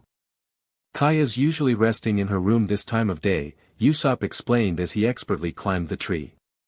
She's been sick for a long time, ever since her parents died. That's why I come every day to tell her stories, to cheer her up. That's actually really sweet, Nami remarked, surprised by this revelation about the self-proclaimed liar. Usopp blushed. It's nothing. Just being a good neighbor. When they reached the branch closest to the window, Usopp tapped gently on the glass. After a moment, it opened to reveal a pale, blonde girl with a delicate face. Her eyes lit up at the sight of Usopp. You're early today, she said with a smile. Then she noticed the others. Oh. You brought friends? Kaya, this is important, Usopp said urgently. These are my friends Luffy, Nami, and, He glanced back at the bounty hunters who were still climbing the tree. Johnny and Yasaku, at your service, miss, they called up. We need to talk to you about your butler, Klahadore, Usopp continued. Kaya's smile faltered. What about him? He's not who you think he is. He's actually a pirate named Captain Kuro, and he's planning to kill you tomorrow and take your fortune. Kaya's face fell. Usopp, if this is another one of your stories. It's not. Usopp insisted. I know I make up stories, but this is real. Tell her, guys. It's true, Johnny said, finally reaching the branch. We were hired by Kuro to silence Usopp before the attack. He's been planning this for 3 years, Yasaku added. His crew, the Black Cat Pirates, will attack the village tomorrow as a diversion. Kaya shook her head, disbelief clear on her face. This is ridiculous. Klahadore has been taking care of me since my parents died. He would never harm me. Listen to yourself, Nami urged. Why would these bounty hunters make this up? What would they gain? I don't know, but Klahadore is not a pirate. He hates violence. That's part of his act, Usopp tried to explain. Kaya, please, you have to believe, what exactly is going on here? The cold voice came from below. They all looked down to see a tall, thin man with slick back hair and round glasses standing in the garden, glaring up at them. He wore an immaculate black suit and had an imperious expression on his face. Klahadore. Kaya called down. These people are saying terrible things about you. Are they now? The butler adjusted his glasses with the palm of his hand, a peculiar gesture that set off alarm bells in Luffy's mind. Let me guess, more of Usopp's ridiculous lies. They're not lies. Usopp shouted. We know who you really are, Kuro. Something dangerous flashed in the butler's eyes, so quickly that most would have missed it. But Luffy didn't miss it. You see, Miss Kaya. Klahadore called up. This is why I've warned you about associating with this village troublemaker. He fills your head with nonsense. Miss Kaya, Luffy interrupted, his voice unusually serious, your butler just showed his true face for a second. I saw it. What are you talking about? Kaya asked. The way he pushes up his glasses, Luffy demonstrated, using his palm rather than his fingers. Pirates who use claw weapons do that to avoid cutting their faces. Right, Cat Butler? For a moment, nobody moved. Then, slowly, Klahadore began to laugh, a cold, cruel sound nothing like the respectful butler he pretended to be. Very observant, boy, he said, his voice dropping to a lower, more menacing register. You're sharper than you look. Klahadore. Kaya's voice trembled with uncertainty. Don't call me that ridiculous name, he snapped, all pretense gone. My name is Captain Kuro, and yes, I've spent 3 years in this pathetic charade, waiting for the perfect moment to claim your fortune. Kaya's face went even paler, her hands gripping the windowsill for support. No, it can't be true. Oh, but it is, Kuro smirked. 3 years I've degraded myself, catering to your every whim, pretending to care about a sickly little orphan. All for this moment. You bastard. Usopp snarled, loading his slingshot. I'll kill you myself. He fired a pellet directly at Kuro's face, but the man simply tilted his head, letting it fly past. Poor marksmanship, Kuro taunted. Like father, like son, I suppose. Your father was a pathetic pirate too, a simple deckhand who abandoned his family for a life of failure on the seas. Don't talk about my father. Usopp fired again, with the same result. This was supposed to happen tomorrow, Kuro sighed, looking genuinely annoyed. Django and the crew won't arrive until dawn. But no matter, I'll simply have to eliminate you all now and make some adjustments to the plan. I don't think so, Luffy said, jumping down from the tree to land in front of Kuro. Your plan ends here, cat guy. Kuro studied Luffy with cold calculation. And who might you be? Monkey D. Luffy. I'm gonna be king of the pirates. A flash of recognition crossed Kuro's face. Ah, the troublemaker from the recent news. The rubber boy who defeated Morgan and Alvida. And Buggy, Luffy added helpfully. Don't forget him. Minor obstacles, Kuro dismissed them with a wave. I am in a different class entirely. While they talked, Nami helped Kaya out of the window onto the tree branch. We need to get you somewhere safe, she whispered. I can barely walk, Kaya said weakly. I haven't left this mansion in months.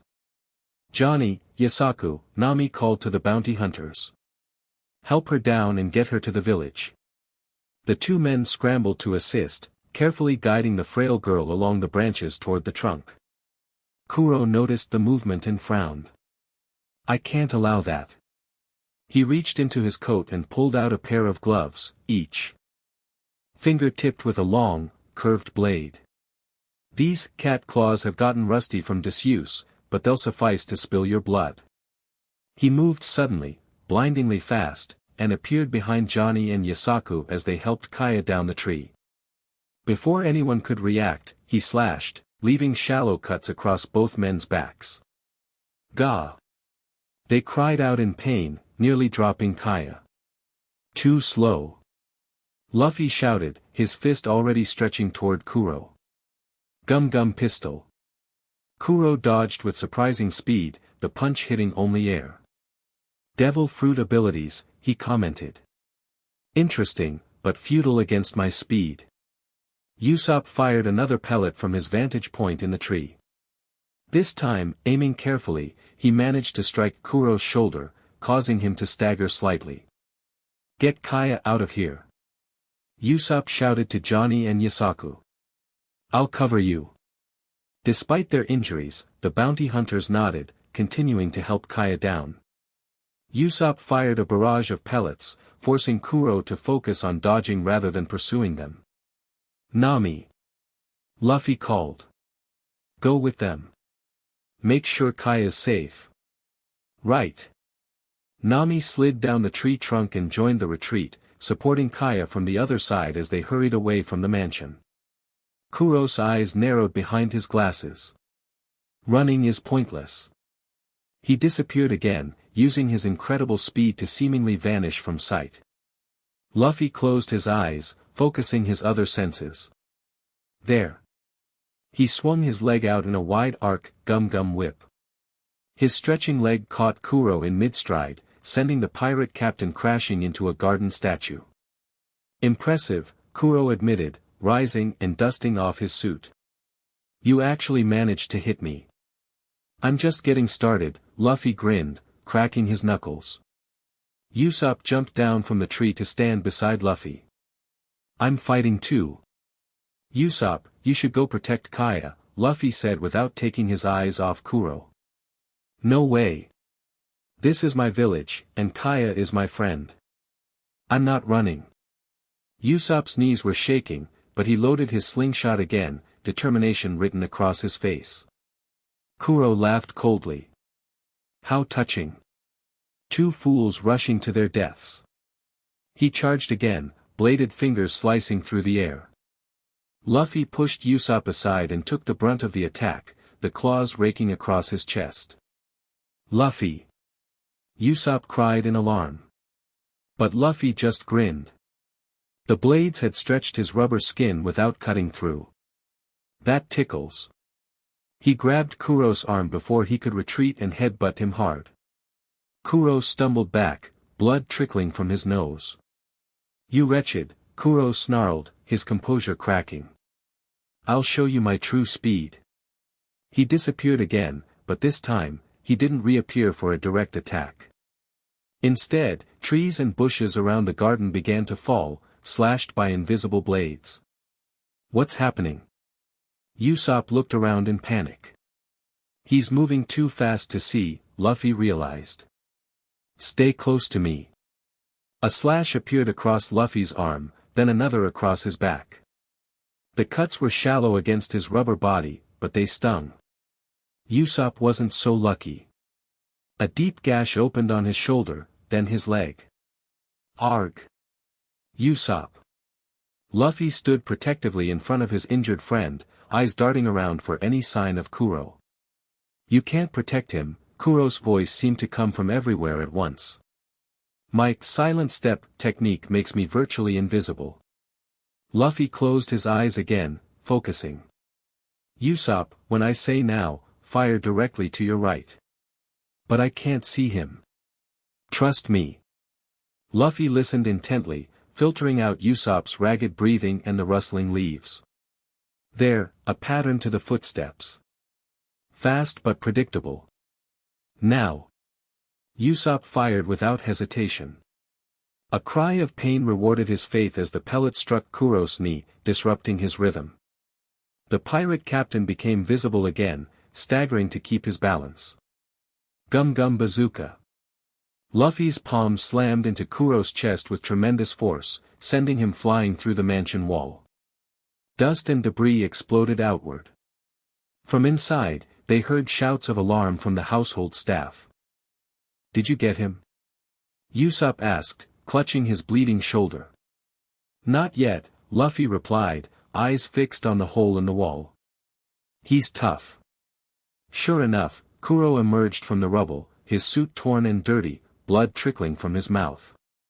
His glasses hung askew, one lens cracked. 3 years, he hissed, fury distorting his features. 3 years of careful planning, of humiliating servitude. I will not let it be ruined by a rubber boy and a village liar. He adjusted his broken glasses with his palm, the gesture somehow more menacing now. You forced me to use my most dangerous technique. The one that earned me my reputation. Bring it on, Luffy challenged. Kuro began to sway back and forth, his body becoming a blur. Out of the bag attack, he whispered, and vanished completely. This time, the destruction was instantaneous and chaotic. Slashes appeared everywhere, on trees, on the mansion walls, on the ground itself. It was as if invisible blades were cutting through the entire garden randomly. He's lost control. Usopp realized. He's attacking blindly. That's a stupid technique, Luffy commented, dodging as best he could. What kind of pirate attacks without caring who he hits? A scream from inside the mansion confirmed their fears. Kuro was slashing his own staff in his frenzy. We have to stop him. Usopp tried to aim his slingshot, but Kuro was moving too erratically to track. A slash caught Luffy across the face, barely missing his eye. Another tore through his vest. Even with his rubber body, the sheer number of cuts was starting to take a toll. Enough of this, Luffy growled. He planted his feet firmly and stretched both arms back as far as they would go. Gum Gum. He closed his eyes, concentrating on the sounds of movement, waiting for the pattern. Bazooka. His arms snapped forward with tremendous force, palms open. For a moment, it seemed he had struck nothing but air, then Kuro materialized, caught directly in Luffy's attack. The impact sent him crashing through several trees before he slammed into the perimeter wall of the estate, creating a deep crater in the stonework. This time, Kuro didn't get up. Luffy huffed, hands on his knees as he caught his breath. That was a workout. You actually beat him, Usopp stared in disbelief, both at the unconscious Kuro and at Luffy. How did you know where he'd be? Luffy tapped his ear. I listened. He was fast, but he had a rhythm. That's incredible. Usopp slumped to the ground, the adrenaline wearing off and the pain of his injuries setting in. What about his crew? They're still coming tomorrow. Then we'll beat them too, Luffy said confidently. But first, we should check on Kaya and the others. They found Nami, Johnny, Yasaku, and Kaya hiding in a small storage shed in the forest north of the village. When they arrived, Nami was keeping watch while the bounty hunters tended to their wounds and Kaya rested on a makeshift bed of old sacks. Luffy! Nami exclaimed when she saw them. Her relief quickly turned to concern when she noticed their injuries. What happened? Where's Kuro? I kicked his ass, Luffy replied simply. He's taking a nap in a wall. Usopp. Kaya struggled to sit up when she saw his bloody shoulder. You're hurt. It's nothing, Usopp tried to sound brave, though he winced as he moved. Just a scratch. Those are deep cuts, Johnny observed. You need bandages, bro. We have a first aid kit on our boat, Nami said. But it's too risky to move back through the village right now. Kuro might have allies we don't know about. What about Mary? Kaya suggested. He's my other butler, my real butler. He's always been loyal to my family. Can we trust him? Yasaku asked skeptically. After what happened with Kuro. Mary was suspicious of Klahadore from the beginning, Kaya said firmly. He'll help us. How do we contact him without going back to the mansion? Nami questioned. I know how, Usopp said. He turned and whistled a distinctive pattern into the forest. After a moment, 3 young boys emerged from the bushes, each carrying a wooden sword or slingshot. Captain Usopp, the tallest one exclaimed. We've been looking everywhere for you. Pepper, Carrot, Onion, Usopp addressed them, I need your help. This is important, a real pirate mission. The boys straightened, suddenly serious despite their young ages. We're the Usopp pirates. We're ready, Captain. Usopp knelt to their level, wincing at the pain in his leg. I need you to go to the mansion and find Mary. Tell him Kaya is safe but needs medical supplies. Tell him to bring them to our secret base in the forest. Can you do that without being seen? Yes, sir, they chorused, saluting smartly. Be careful, Usopp added. There's a dangerous man at the mansion. If you see anyone suspicious, run away immediately. What does he look like? Onion asked. Tall, black hair, glasses, cat claw weapons, Luffy supplied. But he should be unconscious right now. Got it. The 3 boys disappeared into the forest, moving with surprising stealth for children their age. The Usopp pirates? Johnny raised an eyebrow. Usopp blushed. They're neighborhood kids who follow me around.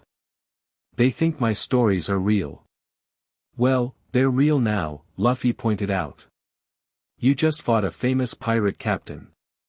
Yeah, I guess I did, Usopp looked surprised at his own courage, as if just realizing what he'd done. Kaya reached out to take his hand. Thank you, Usopp. You saved my life. His blush deepened. It was nothing.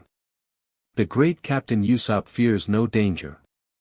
While they waited for Mary to arrive with medical supplies, Luffy filled the others in on the details of the fight with Kuro. So his crew is still planning to attack at dawn?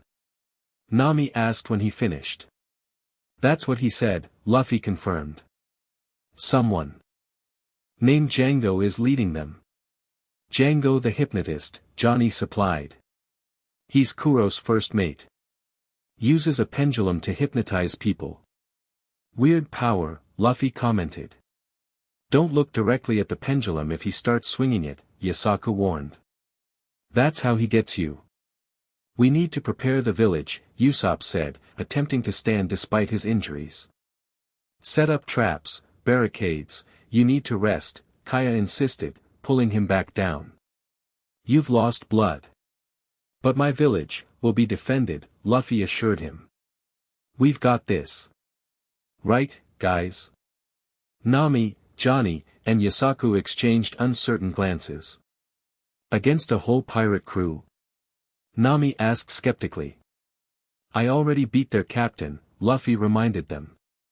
How tough can the rest be? Don't underestimate the Black Cat pirates, Johnny cautioned.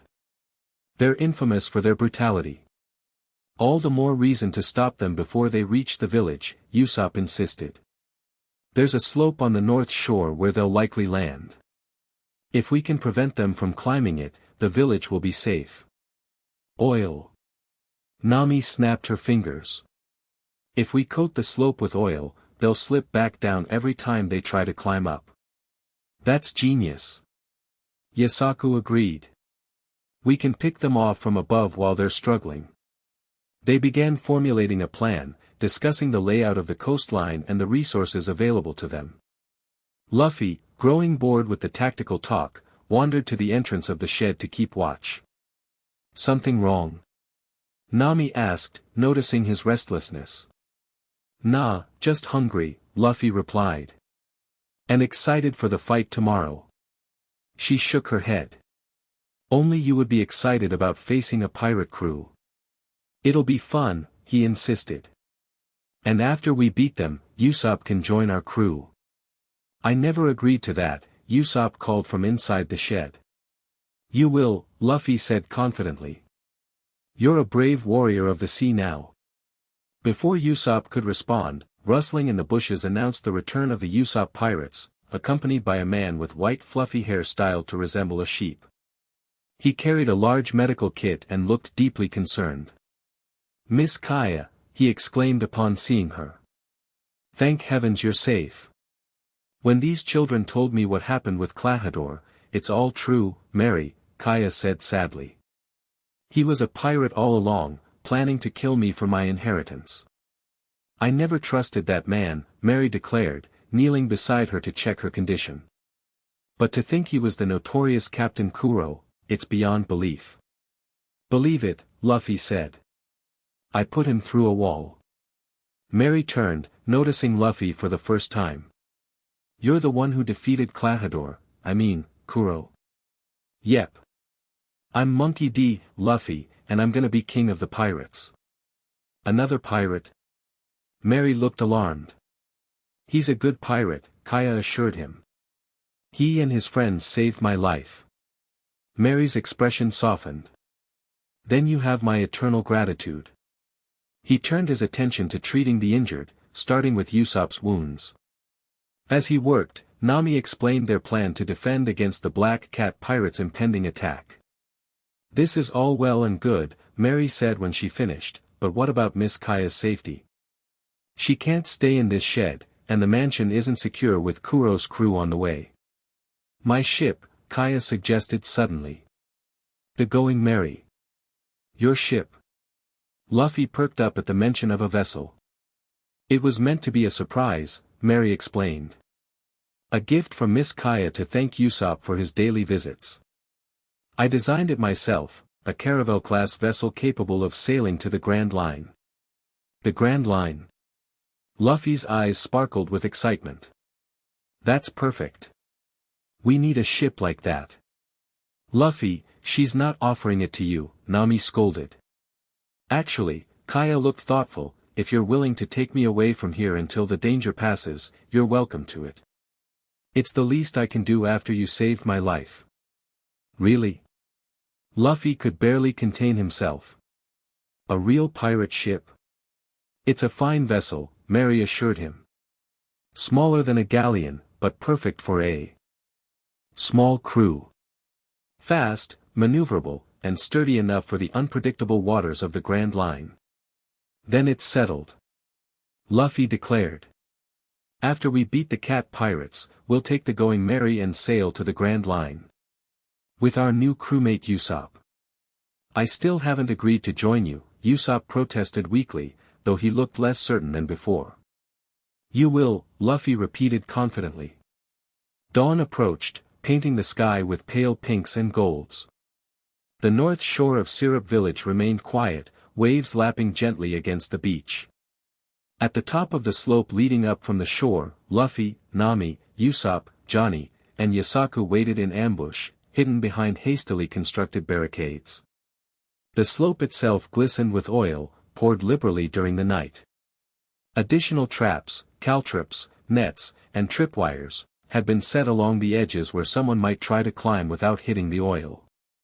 I don't see anything yet, Nami whispered, peering through a spyglass at the horizon. They'll come, Johnny assured them. Kuro's plans were always precise. If they come, Yasaku corrected. We did take out their captain. They don't know that, Usopp pointed out. They're expecting to meet him here. What if they don't come up this slope? Nami wondered. What if they land somewhere else? This is the easiest access point to the village, Usopp explained.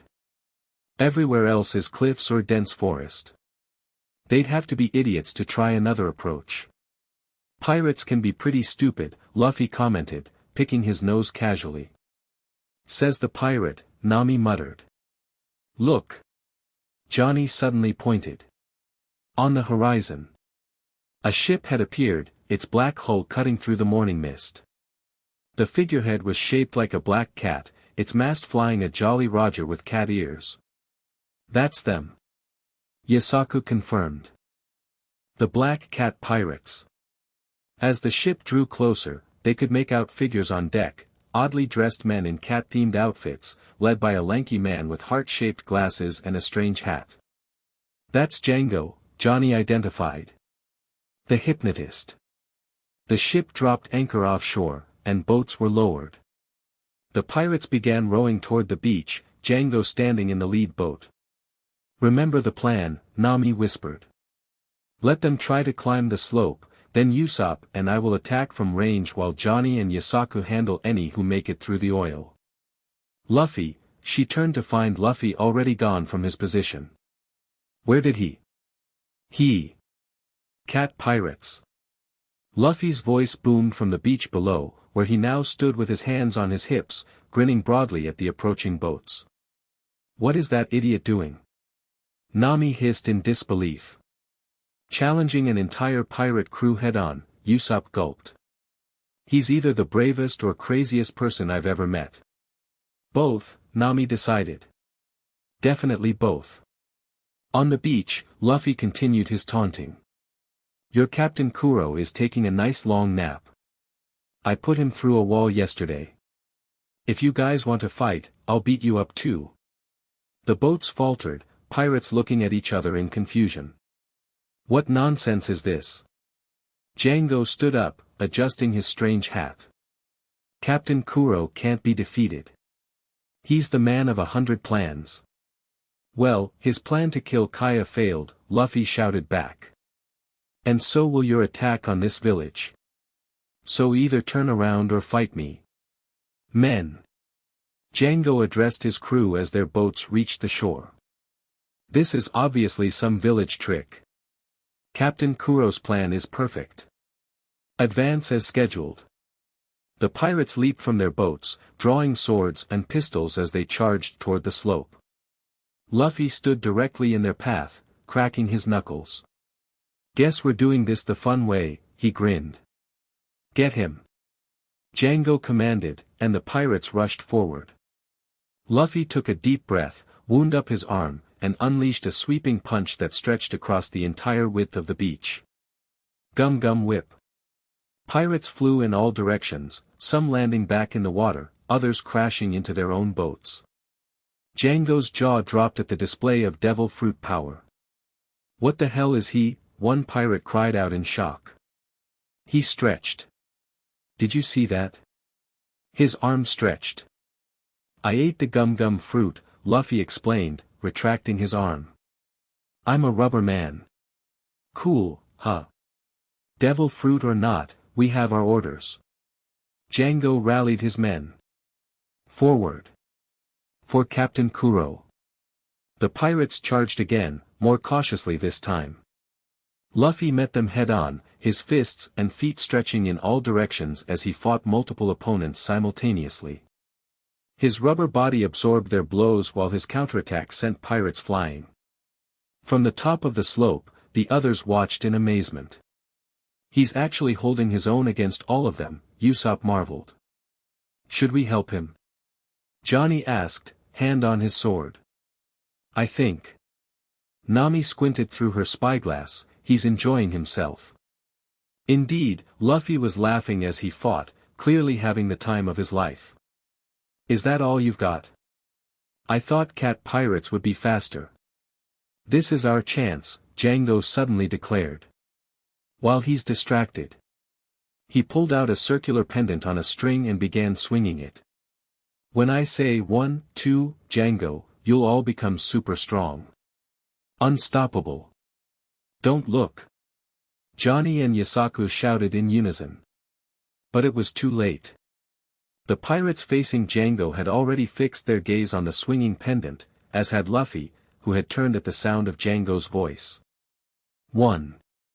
2. Django. The pirates instantly transformed, their muscles bulging, eyes going blank with hypnotic rage. They began tearing up the beach, breaking boulders with their bare hands, demonstrating strength far beyond their normal capabilities. And Luffy. Luffy's eyes had glazed over too.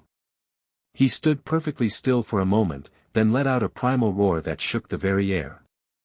"Oh no," Nami whispered. He got hypnotized too.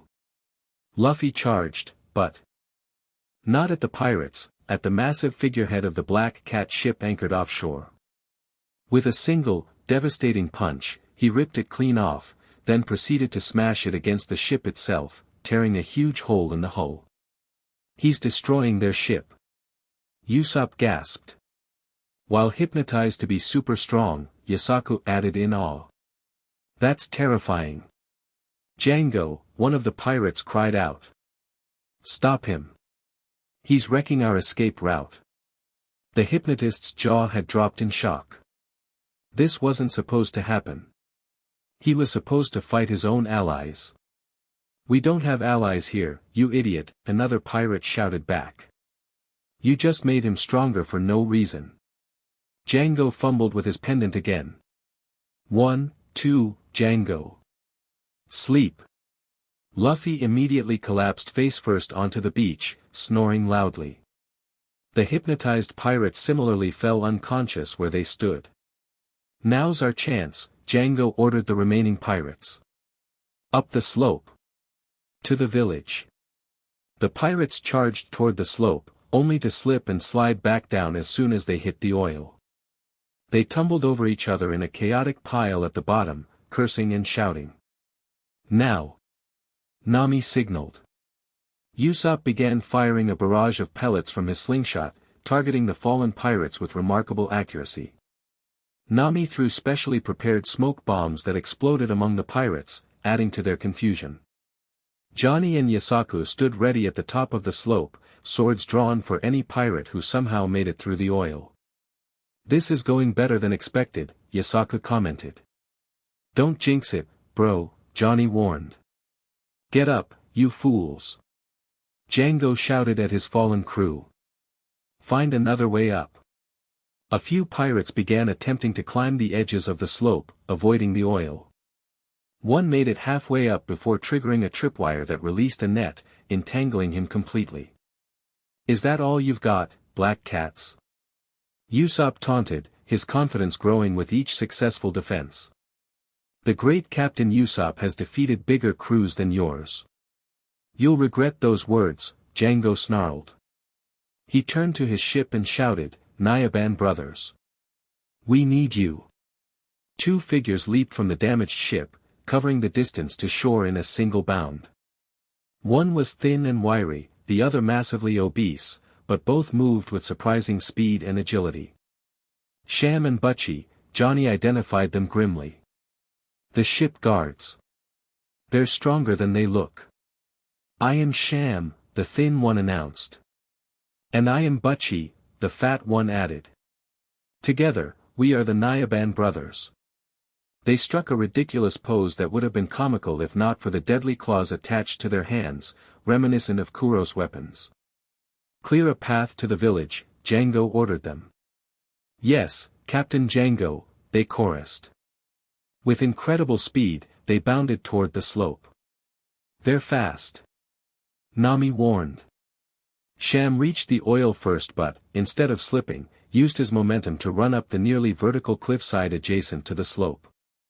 "He's bypassing our trap," Usopp cried, attempting to target the agile pirate with his slingshot. Butchie, meanwhile, began punching the ground at the base of the slope, his massive strength causing the earth to crumble and shake. "He's going to collapse the whole slope," Johnny realized. The ground beneath them began to rumble and crack. The oil slicked down into the new fissures, rendering their primary defense useless. Retreat! Nami shouted, grabbing Usopp's arm. Back to the secondary position. They fell back just as Sham crested the cliff edge, his claws slashing the air where they had been moments before. Run while you can. Sham cackled. It won't save you. The village is unprotected now, Usopp said frantically as they ran through the forest. We have to stop them. What about Luffy? Nami glanced back toward the beach, where their rubber friend still lay unconscious. He's taking a nap in the middle of battle, Johnny said incredulously. Is he always like this? You have no idea, Nami replied. They reached their fallback position, a narrow path through the forest, where they had set additional traps. Usopp took up a position behind a large tree, his slingshot ready. Here they come, he warned. Sham appeared first, moving like a shadow through the trees. Butchie followed, his heavy footsteps shaking the ground. Caltrop spray. Usopp fired a specialized ammunition that burst in midair, scattering sharp metal spikes across the path. Sham leaped into the trees to avoid them, but Butchie charged straight through, seemingly unaffected by the spikes piercing his thick boots. That should have stopped him. Usopp gasped. My feet are too tough to be hurt by little spikes. Butchie boasted, continuing his charge. Johnny and Yasaku moved to intercept, swords crossing to block Butchie's path. You shall not pass. The massive pirate merely grinned. Cat pounce. He launched himself into the air, flipping over their heads to land behind them. He's so agile for his size. Yasaku exclaimed. Meanwhile, Sham darted through the trees toward Nami and Usopp. Pretty lady with a bag of treasure, he sing-songed, claws extended. Let's see what you're hiding. Stay back. Nami brandished her staff, but Sham easily dodged her swing and slashed at her bag. No. Nami clutched her treasure protectively, earning a slash across her arm for her trouble. Namaribashi. Usopp fired a heavy lead ball from his slingshot, striking Sham in the back of the head. The thin pirate staggered but quickly recovered, turning his attention to Usopp. You'll pay for that, long nose. Back on the beach, Django surveyed the damaged ship with dismay. Captain Kuro will have our heads for this, he muttered. He glanced at the still snoring Luffy. Starting with yours, rubber boy. He approached Luffy cautiously, drawing a chakram, a circular blade, from his coat. Nothing personal, but someone has to pay for this mess. As he raised the blade to strike, a voice stopped him cold. I wouldn't do that if I were you. Django spun to find himself facing a woman with blue hair and a white-hilted katana. Who the hell are you? Someone passing through, Kuina replied calmly. I heard there was trouble at this village. This doesn't concern you, Django sneered, turning his chakram toward her instead. Leave now, and you might live. Kuina's expression didn't change. I suggest you wake that boy. You'll need his help. Help? Against what? Against me. The words had barely left her mouth before she moved, her sword a silver blur. Django leaped back, but not quickly enough, his pendant string was severed, the hypnotic tool falling uselessly to the sand. Fast, he acknowledged, retreating a few steps. But I don't need my pendant to kill you. He flung 3 chakrams at once, the bladed disc spinning through the air toward Kuina. With precise movements, she deflected each one, sending them harmlessly into the sand. Is that all? She asked, not even slightly winded. Django's confidence wavered. Who are you? Instead of answering, Kuina glanced at Luffy. It seems your friends are in trouble, she told the sleeping rubber man. Perhaps it's time to wake up. As if on cue, Luffy stirred, sitting up and yawning widely. Man, what a nap. He blinked, looking around in confusion. Kuina. When did you get here? And why is the ship broken? You broke it, Django informed him coldly. While under my hypnosis. I did? Luffy scratched his head. Cool. Oh, where are Nami and Usopp and the bounty hunter guys? A distant crash from the forest answered his question. Sounds like they're fighting, Luffy observed, jumping to his feet. I better go help. Wait. Django pulled out more chakrams. Our battle isn't finished. I'll handle this one, Kuina told Luffy. Your friends need you more. Luffy nodded. Thanks, Kuina. I owe you one. He stretched his arms to grab a distant tree branch and catapulted himself toward the sounds of combat. Django watched him go with dismay. You'll regret interfering, woman. Kuina simply adjusted her grip on her sword. Make me regret it, then. In the forest, the battle wasn't going well for Luffy's companions. Johnny and Yasaku had been overpowered by Butchie, both sporting cuts and bruises as they struggled to regain their feet. Nami had suffered a slash to her arm from Sham and was using her staff defensively, protecting both herself and the injured Usopp. Give up. Sham taunted, circling them like a predator.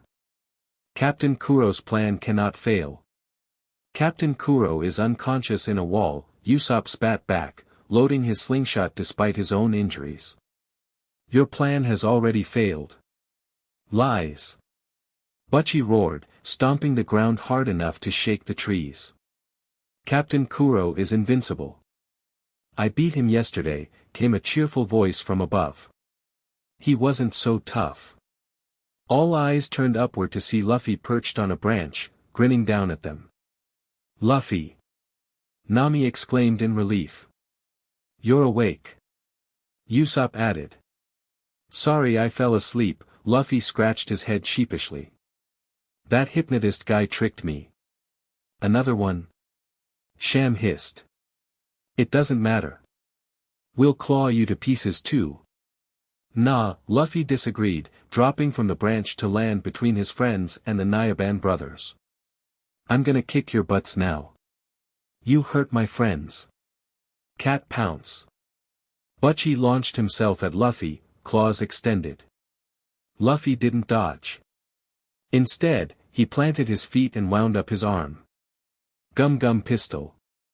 His fist shot out, catching Butchie in mid-leap and sending the massive pirate crashing through several trees. Sham's eyes widened. What the? Gum Gum Whip. Luffy's leg stretched in a wide arc, sweeping Sham off his feet before he could react. The thin pirate tumbled across the forest floor, scrambling to regain his footing. Devil fruit, he spat. Just like they said. You guys aren't very strong, Luffy observed, sounding disappointed. I thought cat pirates would be tougher. Sham bristled at the insult. We'll show you tough. He darted forward, moving in a zigzag pattern too fast for normal eyes to track. Luffy stood perfectly still, waiting. At the last second, when Sham was sure his slash would connect, Luffy simply leaned out of the way. Too slow, he said, grabbing Sham's extended arm. With a casual flick, he sent the thin pirate flying to join his brother among the broken trees. How? Johnny stared in amazement. He wasn't that fast before. I was sleepy before, Luffy explained, as if it were obvious. I'm awake now. A roar announced Butchie's return, the massive pirate charging back into the clearing with renewed fury. I'll crush you. Luffy sighed. You guys really don't learn, do you? He stretched both arms backward, past the limits of normal human flexibility. Gum Gum Bazooka.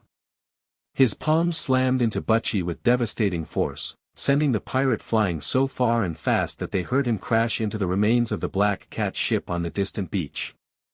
That should take care of him, Luffy dusted his hands off. Sham's probably not coming back either. Luffy, Nami approached, clutching her injured arm. How did you wake up? You were completely hypnotized. Oh, Kuina's here. Luffy replied cheerfully. She's fighting the weird hypnotist guy on the beach. Kuina. Nami's eyes widened. What's she doing here? No idea. But it's good timing, right? A rustling in the bushes put them all on alert again, but it was only the Usopp pirates, Carrot, Pepper, and Onion, looking both frightened and determined. Captain Usopp. Carrot called out. The village is in danger. There are pirates coming. We know, Usopp replied, wincing as he tried to stand. We've been fighting them. No, different pirates. Onion insisted. A big guy with iron knuckles and a weird guy with a sword on a unicycle. Johnny and Yasaku exchanged alarmed glances. That sounds like the Miaoban brothers, Johnny said grimly. The who? Luffy asked. Kuro's top fighters, after the Nyaban brothers, Yasaku explained. Butchie and Sham were just the warm-up act. They're heading for Kaya's mansion. Pepper added. We heard them talking about finding the girl and the treasure. Kaya. Usopp tried to stand again, more urgently this time. We have to warn her. You're too injured, Nami insisted, pushing him back down. Luffy, can you get to the mansion? Sure. Luffy nodded. Which way? I'll show you. Carrot volunteered. I know the fastest path. Great. Let's go. Luffy, wait. Nami called after him. These might be stronger enemies. Be careful. But Luffy and Carrot had already disappeared into the trees, the rubber man stretching from branch to branch with the boy clinging to his back. He's never careful, is he? Johnny observed. Not even a little, Nami sighed. Kaya's mansion loomed ahead, its pristine white walls gleaming in the morning sun. As Luffy approached, with Carrot directing him from his back, he spotted two figures scaling the garden wall. One was massive and barrel-chested, with what appeared to be iron plates on his knuckles. The other was slimmer, balancing on a unicycle and carrying a sword. That's them. Carrot whispered. The Miaoban brothers. They don't look like brothers, Luffy commented. They don't even look alike. That doesn't matter. They're going to hurt Miss Kaya. Not if I stop them first, Luffy declared. He set Carrot down behind a bush. Stay here where it's safe. But I want to help. You already did by showing me the way, Luffy assured him. Now it's my turn. Without waiting for a response, Luffy shot forward, stretching his arm to grab the top of the garden wall. Gum Gum Rocket. He launched himself directly at the two pirates, catching them by surprise as they prepared to enter through a second-floor window. What the? The unicycle rider barely had time to raise his sword before Luffy crashed into them, sending all three tumbling back into the garden. Luffy recovered first, bouncing to his feet with his usual agility. Hi. I'm Luffy. You guys must be the Cat Brothers or whatever.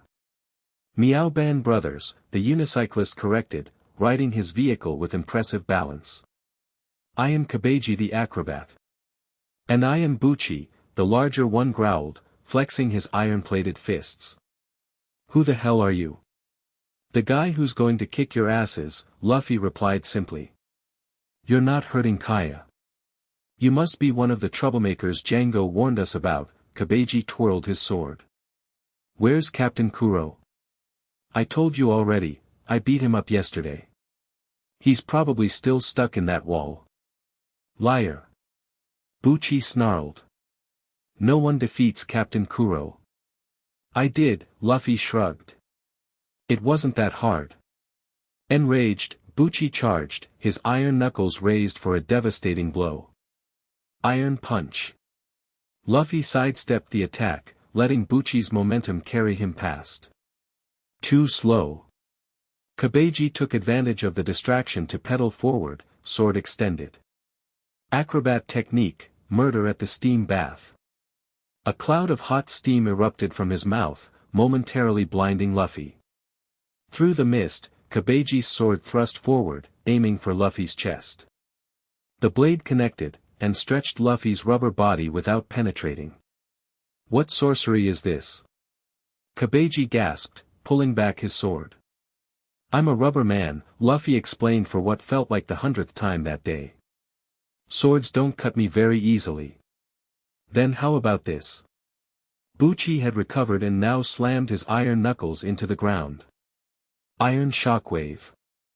The impact sent a tremor through the garden, throwing Luffy off balance. Kabeji capitalized, pedaling forward again. Acrobat technique, murder missed trick. He began spinning his sword so rapidly it created a circular blade of air that flew toward Luffy. This attack, unlike the direct thrust, managed to slice a shallow cut across Luffy's chest. Ow! Luffy looked down at the cut in surprise. That actually hurt a little. My techniques aren't mere sword thrusts, Kabeji boasted. I can manipulate air pressure itself. Still not enough, Luffy countered. He inflated his body like a balloon. Gum gum balloon. The sudden expansion knocked both Kabeji and Bucci backward. As he deflated, Luffy spun, building momentum for his next attack. Gum gum whip. His leg stretched in a wide arc, catching Bucci in the midsection and sending him crashing through the garden wall. Kabeji managed to jump his unicycle over the attack, landing with acrobatic grace. Impressive. But let's see how you handle this. He pulled out several tops from his coat and sent them spinning toward Luffy. Tops? Luffy laughed. What are those supposed to? The tops exploded on contact, engulfing Luffy in smoke and flames. Kabeji pedaled forward, sword raised for a finishing strike. Acrobat technique, single flower vase. His blade thrust downward through the smoke, only to be caught between Luffy's palms. Though singed from the explosions, Luffy was largely unharmed, his rubber body having absorbed most of the impact. Nice try, Luffy grinned. My turn now. He twisted, still holding Kabeji's sword, and flung the acrobat off his unicycle. Kabeji tumbled across the garden, his prized balance disrupted. You'll pay for that. Kabeji scrambled to his feet, drawing a hidden dagger from his sleeve. I don't think so, Luffy replied. He planted his feet, wound up his arm, and unleashed his signature attack. Gum Gum Pistol. His fist rocketed across the distance, striking Kabeji directly in the face. The acrobat crumpled to the ground, unconscious before he even landed. A roar from behind announced Bucci's return. The massive pirate had recovered from being thrown through the wall and now charged at Luffy, iron knuckles raised. Die! Luffy turned calmly, drawing both arms far back. Gum Gum Bazooka. The devastating double palm strike caught Bucci in mid-charge, lifting the huge pirate off his feet and sending him flying over the mansion entirely, disappearing into the forest beyond. That takes care of that, Luffy dusted his hands off, surveying the destruction around him. Hope Kaya doesn't mind about her garden. Carrot emerged from his hiding place, eyes wide with amazement. That was awesome. You beat them both by yourself. They weren't very strong, Luffy said, sounding almost disappointed. Is Kaya inside? No, she's at the harbor with Mr. Merry, Carrot explained. They're preparing the ship like you planned. Good. That means everyone's safe. Luffy stretched his arms overhead, working out a kink in his shoulder. We should go tell the others. As they turned to leave, a familiar voice called out from above. Luffy. Carrot. They looked up to see Merry waving from the mansion's balcony. I heard the commotion, the sheep-like butler called down. Is everything all right? Yep. Luffy gave a thumbs up. I beat up the Cat brothers. Nobody's getting past me. Excellent. Merry beamed. Miss Kaya asked me to tell you that the Going Merry is ready to sail whenever you are. She's waiting at the East Harbor. Great. We'll head there as soon as we round up the others. Oh, and Luffy. Merry added. Thank you. For everything you've done for Miss Kaya. Luffy just grinned. No problem. That's what friends do. By the time Luffy and Carrot returned to the forest clearing, they found the situation much improved. Nami had bandaged Usopp's wounds as well as her own, while Johnny and Yasaku were keeping watch for any remaining pirates. Luffy. Nami called out when she spotted him. Did you stop them? Yep. The Cat brothers are beaten. Luffy declared proudly. One of them went flying over the mansion, so he might still be around somewhere, but he was pretty messed up. The Meowban brothers, Johnny corrected. Not Cat brothers. Whatever, Luffy shrugged.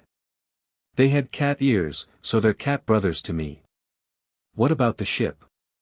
Usopp asked, managing to stand with the support of his staff. Mary said it would be ready soon. It's ready now. Kaya's waiting for us at the East Harbor. What about the rest of the Black Cat pirates? Nami questioned. And Django? Kuina was handling the hypnotist guy, Luffy recalled.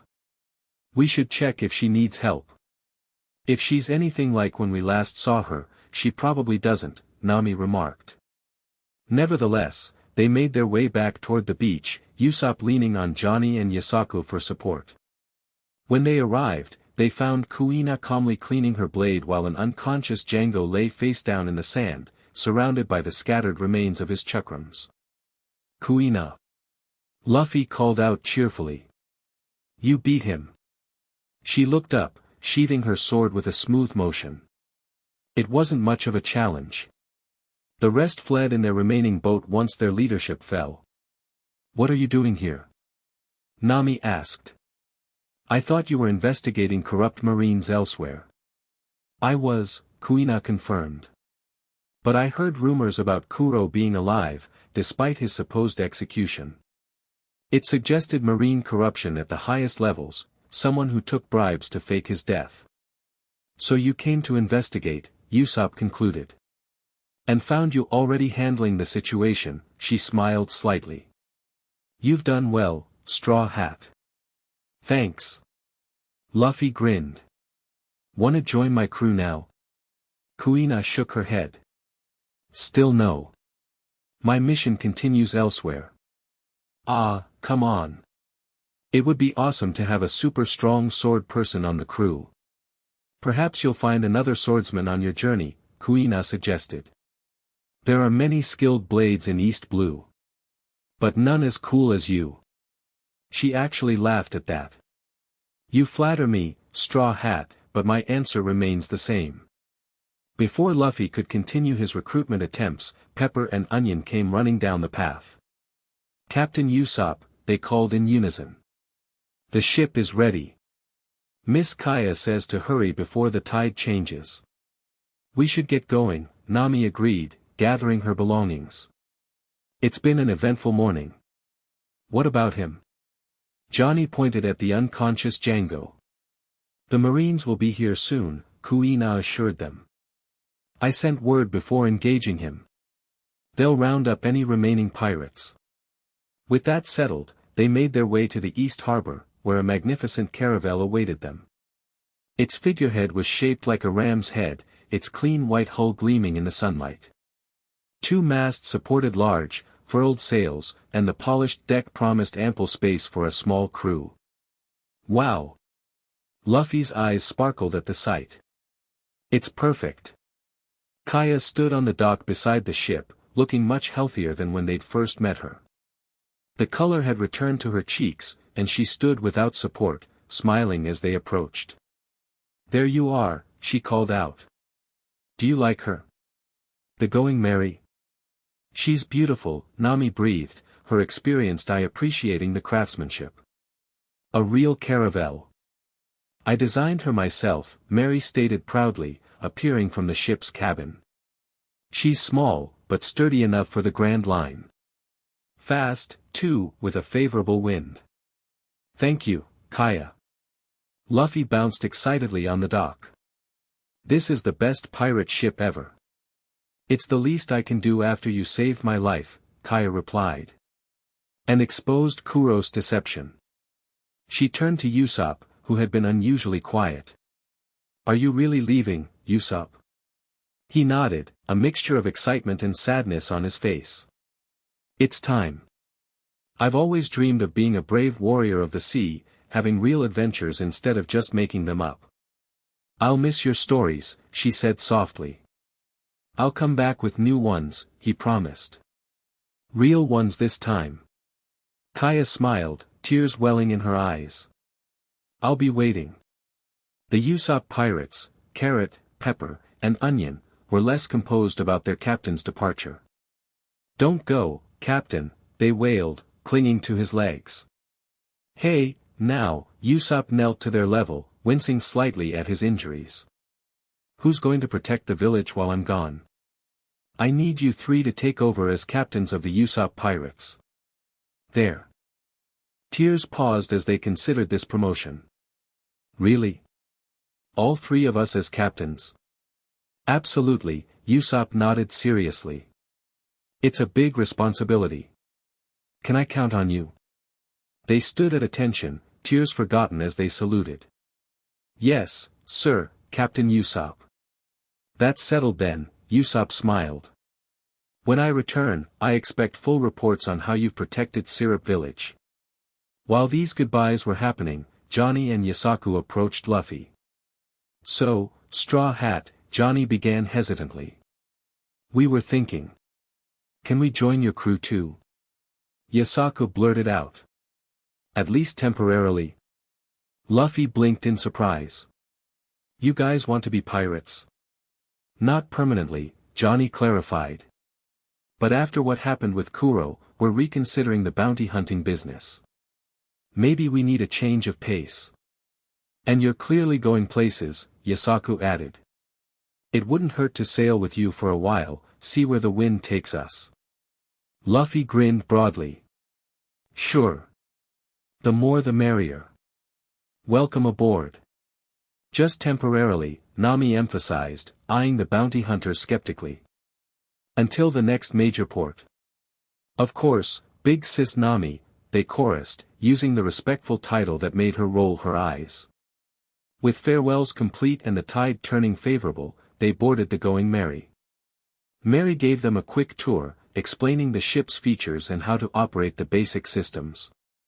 Nami absorbed the navigational details with professional interest, while Luffy was more concerned with claiming the figurehead as his special seat.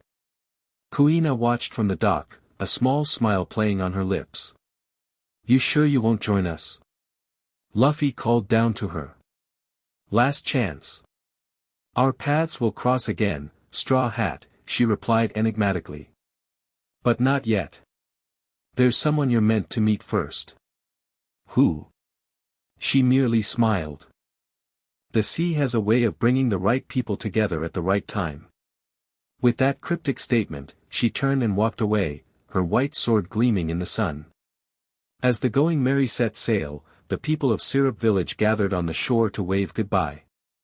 Usopp stood at the stern, waving back until the island became a speck on the horizon.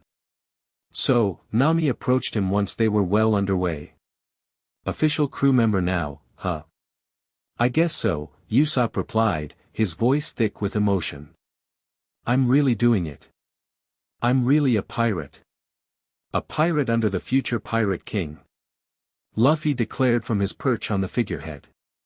"This calls for a celebration. Food. Music. Party." Johnny and Yasaku cheered their agreement, already breaking out the sake they'd brought aboard.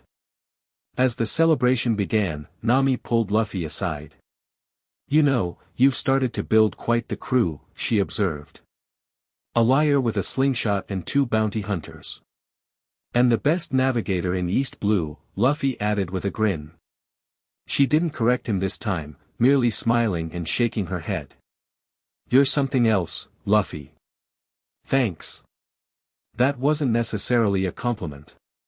"Sure it was," he insisted, then his face grew serious for a rare moment. "Hey Nami, do you think what Kuina said is true? That there's someone else I'm supposed to meet?" Nami looked thoughtful. "The way things have been going, I wouldn't be surprised. You have a knack for finding interesting people. I hope it's a cook, Luffy declared, his seriousness instantly gone. We really need someone who can make good meat dishes. Nami laughed despite herself. Is food really all you think about? No. Luffy looked offended. I also think about adventure. And being Pirate King. And my crew. He paused, then added, and meat. You said meat twice.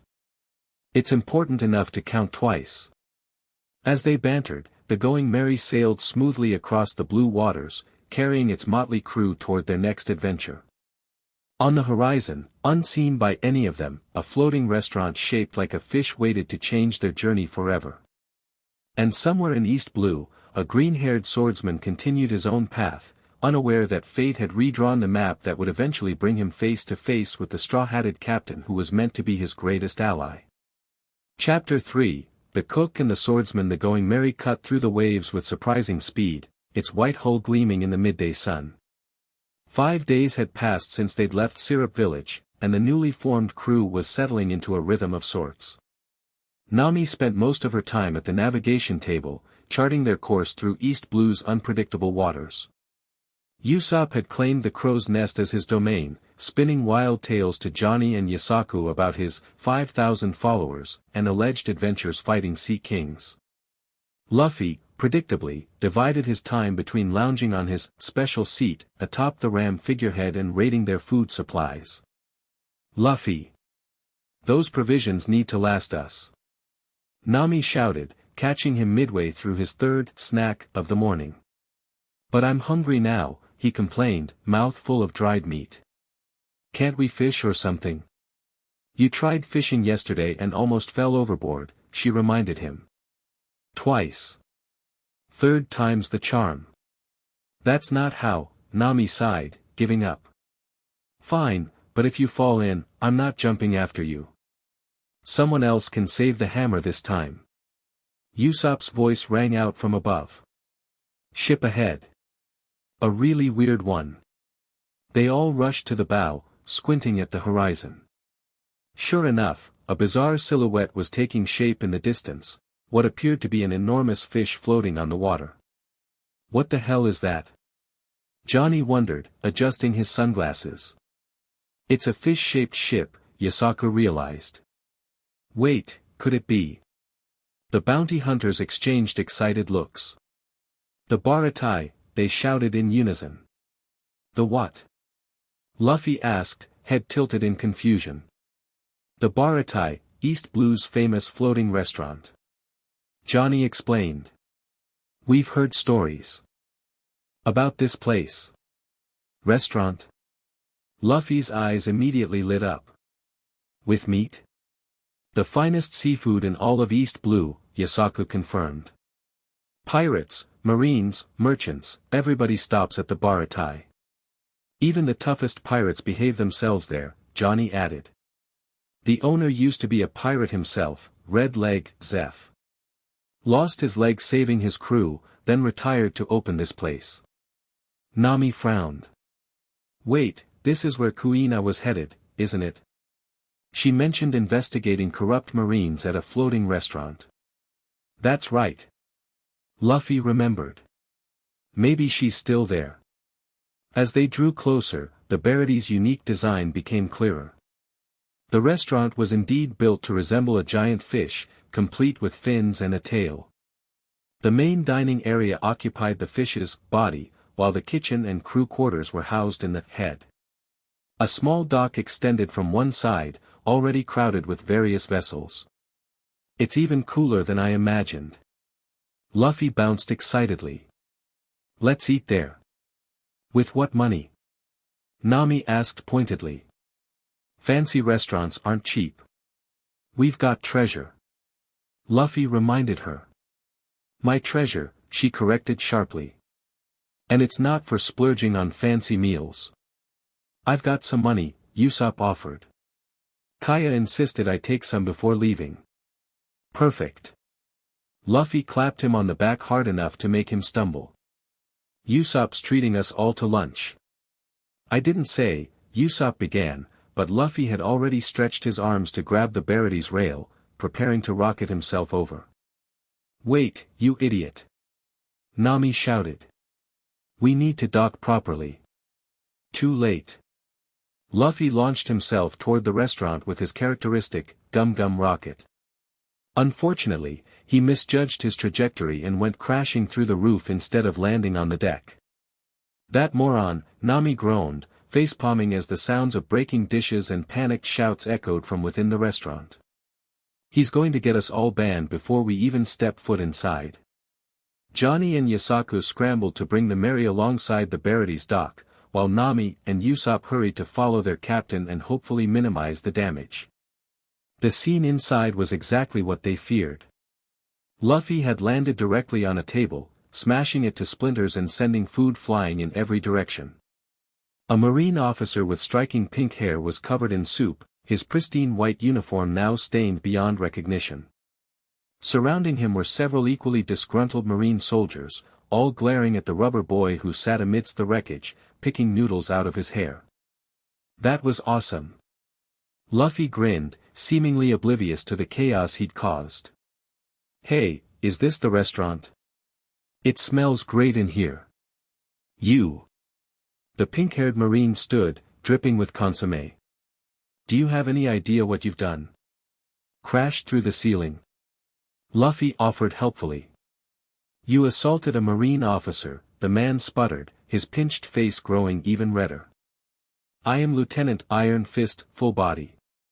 You'll pay dearly for this." A murmur ran through the dining room as customers recognized the name. Full Body was known for his brutal efficiency in capturing small-time pirates in East Blue. "Sorry about that," Luffy stood, brushing off debris. "Didn't mean to land on you. Your soup smells good, though." "This isn't about the soup." Full Body roared. "Men! Arrest this hooligan immediately." Before the Marine soldiers could move, a new voice cut through the commotion. "No fighting in the restaurant, Lieutenant. You know the rules." All heads turned toward a tall, blond man in a sharp black suit, standing with a cigarette dangling from his lips. Despite his refined appearance, he carried himself with the unmistakable confidence of a fighter. "This doesn't concern you, waiter," Full Body sneered. "This man assaulted me, and it's sous chef, not waiter," the blond man corrected, his visible eye, the other hidden behind a curtain of hair, narrowing dangerously. "And everything that happens in this restaurant concerns me." He turned to Luffy. You broke our ceiling. And a table. And ruined the lieutenant's meal." Luffy nodded. "Yeah, my bad. I was aiming for the deck but missed." The sous chef sighed, taking a drag from his cigarette. "That'll be 100,000 berries for the damages." "What?" Luffy's jaw literally dropped to the floor, his rubber powers making the comical reaction a physical reality. "That's crazy. I don't have that kind of money." "Then you'll work it off," came a gruffer voice. An older man with an impressive blonde mustache and a tall chef's hat stumped into the dining room, his wooden peg leg thumping against the polished floor. Despite his age, he carried an aura of absolute authority that silenced the room instantly. "Owner Zeph," Full Body acknowledged, some of his bluster fading. "You broke my ceiling, boy," Zeph addressed Luffy directly. "So you'll work as a chore boy until you've paid for it. 1 month should cover it." "A month?" Luffy, Nami, and Usopp cried in unison, the latter two having just entered through the proper door. "Take it or I hand you over to the Marines," Zeph stated flatly. Luffy pondered this for approximately 2 seconds before the aroma from the kitchen made his stomach growl audibly. "Okay, I'll do it. But I get to eat, right?" Zeph's impressive mustache twitched. "You'll get staff meals. Now get your ass to the kitchen, chore boy. Sanji, show him the ropes." The blonde sous chef, Sanji, nodded reluctantly. "Follow me, ceiling boy." "It's Luffy." "Monkey D. Luffy," he corrected cheerfully, trailing after Sanji without a backward glance at his bewildered crew. Nami stepped forward with an apologetic smile. "I'm so sorry about our captain. He's impulsive." "Captain?" Full Body's attention snapped to her. "You're pirates. Small-time treasure hunters," she lied smoothly. "Nothing worth your attention, Lieutenant." Full Body studied her for a moment, then noticed his female companion across the table, looking increasingly irritated by the disruption to their date. "This isn't over," he warned before returning to his seat. Nami, Usopp, Johnny, and Yasaku exchanged relieved looks before finding a table in the corner, as far from the Marines as possible. "This is just great," Nami hissed once they were seated. "Our captain's now working in the kitchen, and we've got Marines breathing down our necks." "Look on the bright side," Johnny suggested. "At least we get to try the famous Baratai food. And I bet Luffy will mess up so badly they'll kick him out within a day," Yasaku added optimistically. Usopp nodded. "Yeah, have you ever seen Luffy do any kind of careful work? They'll be begging us to take him back by dinner." In the kitchen, Luffy was already proving them right. He had somehow managed to break 3 plates, spill a pot of soup, and almost set his vest on fire in the first 10 minutes. "Are you completely useless?" a chef with a distinctive hair arrangement shaped like a number 3 shouted. "It's just dishes. How can you mess up washing dishes?" "Sorry, Karn." Luffy laughed, not sounding sorry at all. "These plates are really slippery." "They're slippery because you used too much soap, you rubber-brained idiot," another chef, this one with massive forearms, bellowed. "Ease up, Patty," Sanji intervened, though he looked equally annoyed. "He's new. He's a disaster is what he is," Patty complained. "And we're in the middle of lunch service." "Just put him on trash duty," Sanji suggested. "Even he can't mess that up." "Don't underestimate me," Luffy said with inappropriate pride. The kitchen was a chaotic symphony of shouting, chopping, and sizzling pans. Chefs moved with practiced precision, ducking and weaving around each other in the crowded space. Despite the constant barrage of insults they hurled at each other, there was an underlying rhythm to their movements, like a well-rehearsed dance. "Sanji. Table 7's order is up. That Marine's replacement soup is ready. Where's the garnish for the Sea King fillet?" Sanji moved through it all with fluid grace, adding final touches to plates, tasting sauces, and occasionally barking orders. Despite his young age, he couldn't be much older than 20, the other chefs clearly respected his culinary authority, if not his personality. Zeph watched from his position near the main grill, his experienced eyes missing nothing. "Sanji. Taste this sauce. It needs something." The blonde sous chef approached, taking a small spoonful of the dark sauce. He considered it for a moment, then grabbed a pinch of spice from a nearby rack and added it to the pot. "White pepper and a hint more wine," he suggested. Zeph tasted it again and nodded in gruff approval. Luffy, assigned to taking out trash, paused to watch the exchange. "You guys really know food. That's why this is a restaurant, genius," Sanji replied dryly, lighting a fresh cigarette. "How'd you learn to cook so good? The smell is making me crazy hungry." "Years of practice," Sanji answered curtly. "Now finish the trash." But Luffy, being Luffy, wasn't deterred by the brusque response. "Did the old pegleg teach you?" Johnny and Yasaku said he used to be a pirate. Something flashed in Sanji's visible eye, a mixture of respect and frustration. "Chef Zeph taught me everything I know about cooking.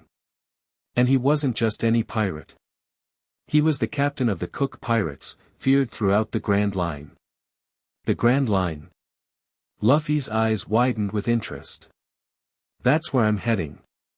I'm gonna be king of the pirates." Several chefs snorted with laughter at this declaration, but Sanji just studied him with newfound curiosity. "The Grand Line isn't some pleasure cruise, sealing boy. It's a pirate's graveyard. That's what makes it exciting." Luffy grinned. Have you been there? No, Sanji admitted, a distant look crossing his face. Not yet. Sanji dreams of finding the all-blue, Patty interjected with a mocking tone. The mythical sea where fish from all four oceans gather. Shut it, Patty, Sanji snapped. At least I have dreams beyond stuffing my ugly face. The all-blue? Luffy asked. Sounds cool. It's just a fairy tale, Karn said, though he quickly moved out of Sanji's kicking range. No one's ever found it. That doesn't mean it doesn't exist, Sanji insisted, his usual cool demeanor heating up. Every ocean on the planet connects somewhere. Logically, there must be a point where currents from all four oceans meet, bringing fish from. Enough chattering. Zeph interrupted. We've got customers waiting. Sanji, take the special to table 9. Luffy, finish that trash and then help Patty peel potatoes. Yes, chef. Sanji responded automatically. Can I try some food first? Luffy asked hopefully. I'm starving. Zeph fixed him with a stern glare. Staff meal is after lunch service. Not before.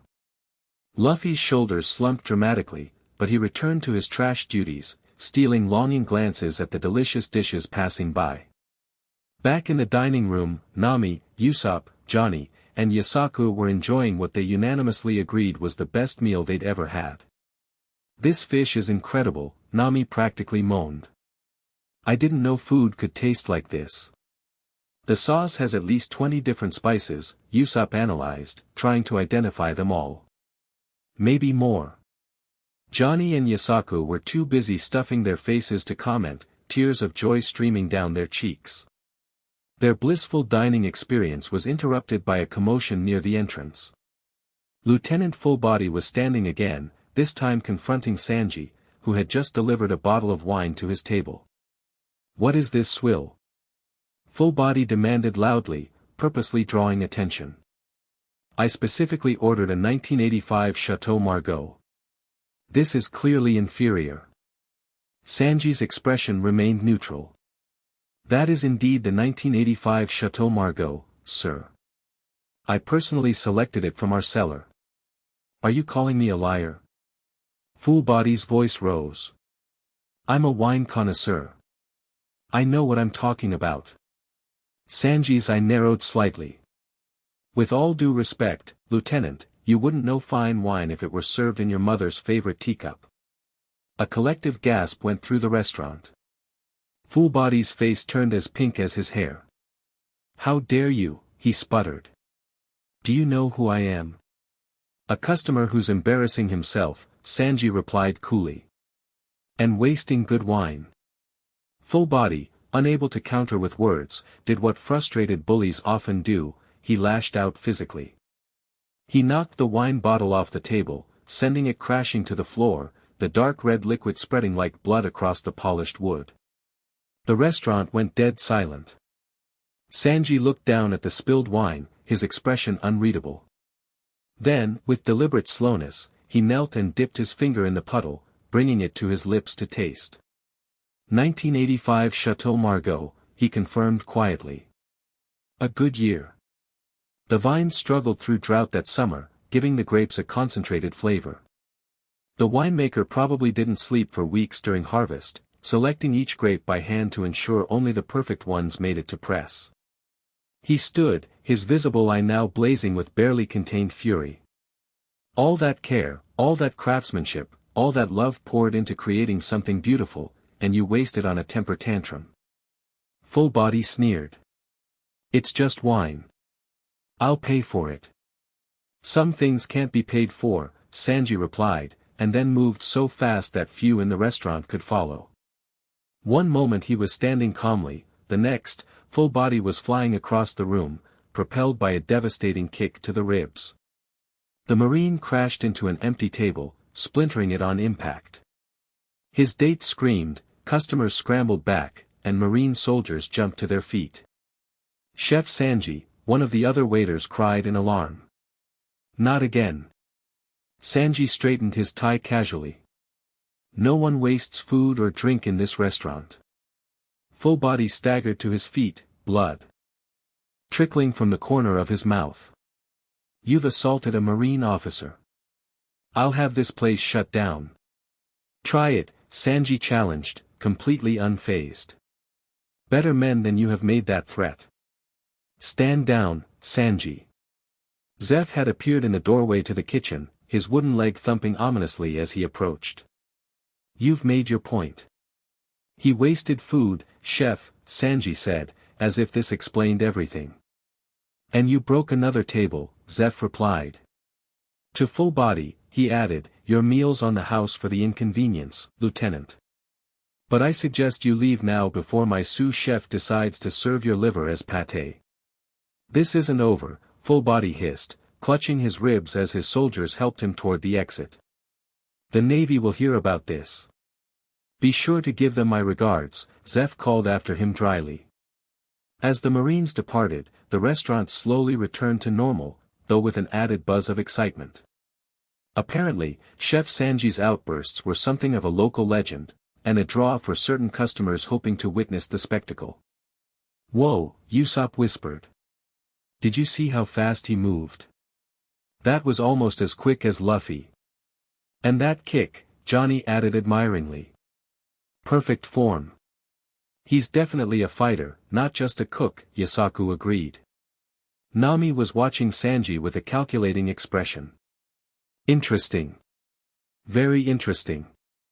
At that moment, Luffy burst through the kitchen doors, carrying a stack of plates that wobbled dangerously. Sanji.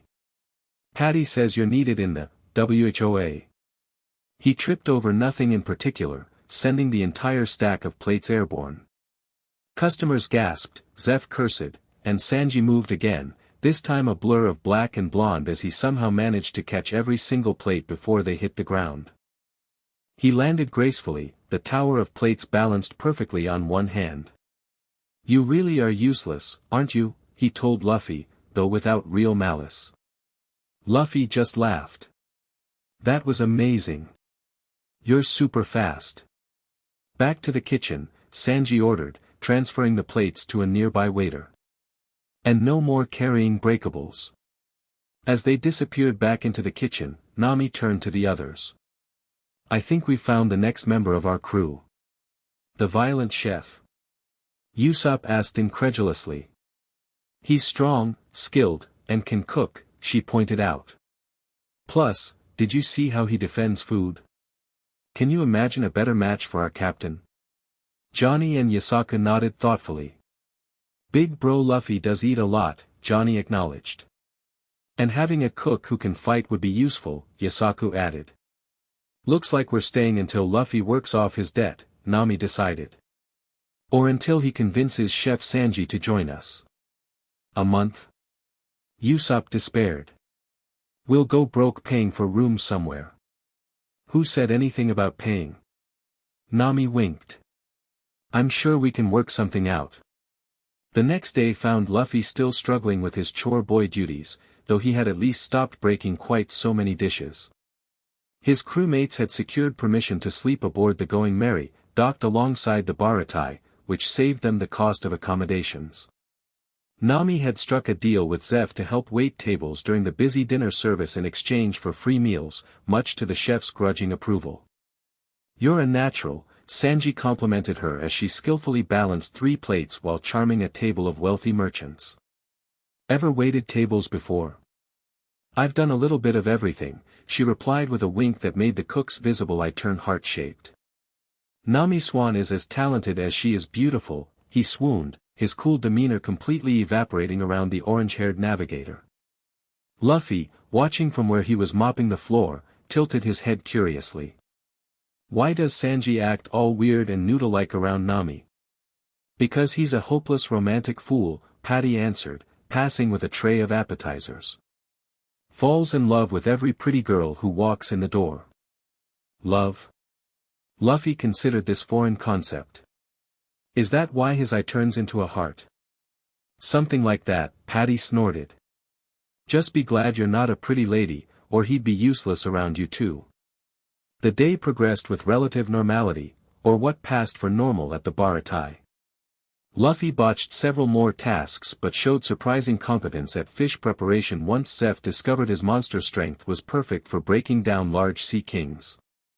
Not bad, the head chef grudgingly admitted as Luffy effortlessly filleted a fish that would have taken 2 regular chefs to handle. You might not be completely useless after all. Luffy beamed at the backhanded compliment. Thanks, old man. This is fun. Don't call me old man, Zeph grumbled, though without much heat. During a brief lull before dinner service, Luffy found Sanji on the outer deck, smoking and staring out at the sea. You really like the ocean, huh? Luffy observed, joining him at the railing. Sanji exhaled a stream of smoke. The ocean provides everything we need. Food, passage, adventure, mystery, it's all out there, if you know where to look. That's why I want to sail the Grand Line, Luffy said, unusually pensive for him. To see everything the ocean has to offer. To find the ultimate treasure. One Piece, Sanji nodded. The mythical treasure of Gold Roger. It's real, Luffy stated with absolute conviction. And I'm going to find it. Sanji studied him for a moment. You know, most people who declare they'll be Pirate King are either drunk or delusional. But you actually believe it. Because it's going to happen, Luffy replied simply. What makes you so sure? Because I promised someone important to me, Luffy touched his straw hat gently. This hat belongs to Shanks. I'm going to return it to him when I become a great pirate. Red-haired Shanks. Sanji's eyebrows rose. One of the 4 emperors. He saved my life when I was a kid, Luffy explained. Gave up his arm to a sea king to protect me. You're full of surprises, sealing boy, Sanji remarked, flicking his cigarette into the water. I didn't take you for the type to know one of the most powerful pirates in the world. So will you join my crew? Luffy asked abruptly, pivoting conversation as only he could. We need a cook, and you're the best one I've ever met. Sanji blinked, caught off guard by the sudden invitation. I'm flattered, but no. My place is here at the Baratai. Why? Don't you want to find the All Blue? A complicated expression crossed Sanji's face. I have obligations here. Debts that can't be repaid. To the old pegleg? Don't call him that, Sanji snapped, then sighed. But yes, to Chef Zeph. I owe him everything. My skills, my principles, my life. Luffy waited, sensing there was more to the story. After a long moment, Sanji continued, his voice quieter. When I was a kid, I worked as a ship's cook on a passenger vessel. Pirates attacked, the cook pirates, led by Red Leg Zeph himself. During the battle, a storm hit. Both ships were destroyed. He lit another cigarette, the flame briefly illuminating his face in the fading light. Zeph and I were the only survivors, washed up on a barren rock of an island with no food, no fresh water, and no ships on the horizon. We had a small bag of provisions, barely enough for one person for a few days. Zeph gave it all to me. All of it? Luffy's eyes widened. Sanji nodded. All of it. He climbed to the top of the rock to watch for ships while I waited below with the food. Days passed. Then weeks. I rationed the food as best I could, but eventually, it ran out. We were starving to death on that rock. His voice grew distant, as if seeing into the past. After 85 days, a ship finally spotted us. By then I was nearly dead from hunger. Zeph was worse, he couldn't even walk anymore. When they rescued us, I discovered something that still haunts me to this day. What? Luffy asked, completely engrossed in the story. Zeph's leg. His right leg was gone, eaten. He ate his own leg? Luffy gasped. Sanji nodded grimly. To survive. He gave me all the food and sustained himself by sacrificing his own body. The leg he's famous for, the red leg that made him legendary as a fighting chef. Gone, because of me. That's, wow, Luffy struggled to find words. He saved my life at the cost of his dream, Sanji finished. He can never return to the Grand Line as a pirate now. So I stay here, helping him build this restaurant. It's the least I can do. Luffy was quiet for a moment, digesting the story. That doesn't mean you have to give up your own dream, though. What? The All Blue, Luffy reminded him. You still want to find it, right? The old man wouldn't want you to stay here forever because of him. Sanji frowned. You don't understand. It's not that simple. Seems pretty simple to me, Luffy shrugged. You want to find the All Blue. I want to be Pirate King. We should team up. Before Sanji could respond, a cry came from the crow's nest. Ship approaching. And it's a big one. They looked out to see a massive galleon emerging from the mist, its black hull scarred and battered as if it had recently survived a terrible battle. The Jolly Roger flying from its mast was instantly recognizable to any sailor in East Blue, a skull wearing an hourglass-shaped helmet. Don Krieg, Sanji breathed. The ruler of the East Blue Pirate Armada. Luffy's interest peaked. Is he strong? He commands 50 ships and over 5,000 men, Sanji replied grimly. They say he's never lost a battle. Cool. I wonder if he'll fight me. This isn't good, Luffy, Sanji's voice turned serious. Krieg is known for his underhanded tactics. If he's coming to the Baratai, it's not for the food. As the galleon drew closer, they could see that it was in even worse condition than it appeared from a distance. The hull was riddled with massive gashes, the sails torn to shreds, and parts of the deck were simply gone, as if something had taken giant bites out of the ship. What happened to it? Luffy wondered. Looks like it got chewed up by a giant sea king. Something worse, perhaps, Sanji muttered. Get inside and warn the others. I'll alert Chef Zeph. They hurried back into the restaurant, where customers were already gathering at the windows to gawk at the approaching wreck. Everyone back to your tables, Sanji commanded with authority. There's nothing to see. But that's Don Krieg's ship, someone protested. Which is exactly why you should mind your own business, Sanji replied coolly. Chef Zeph.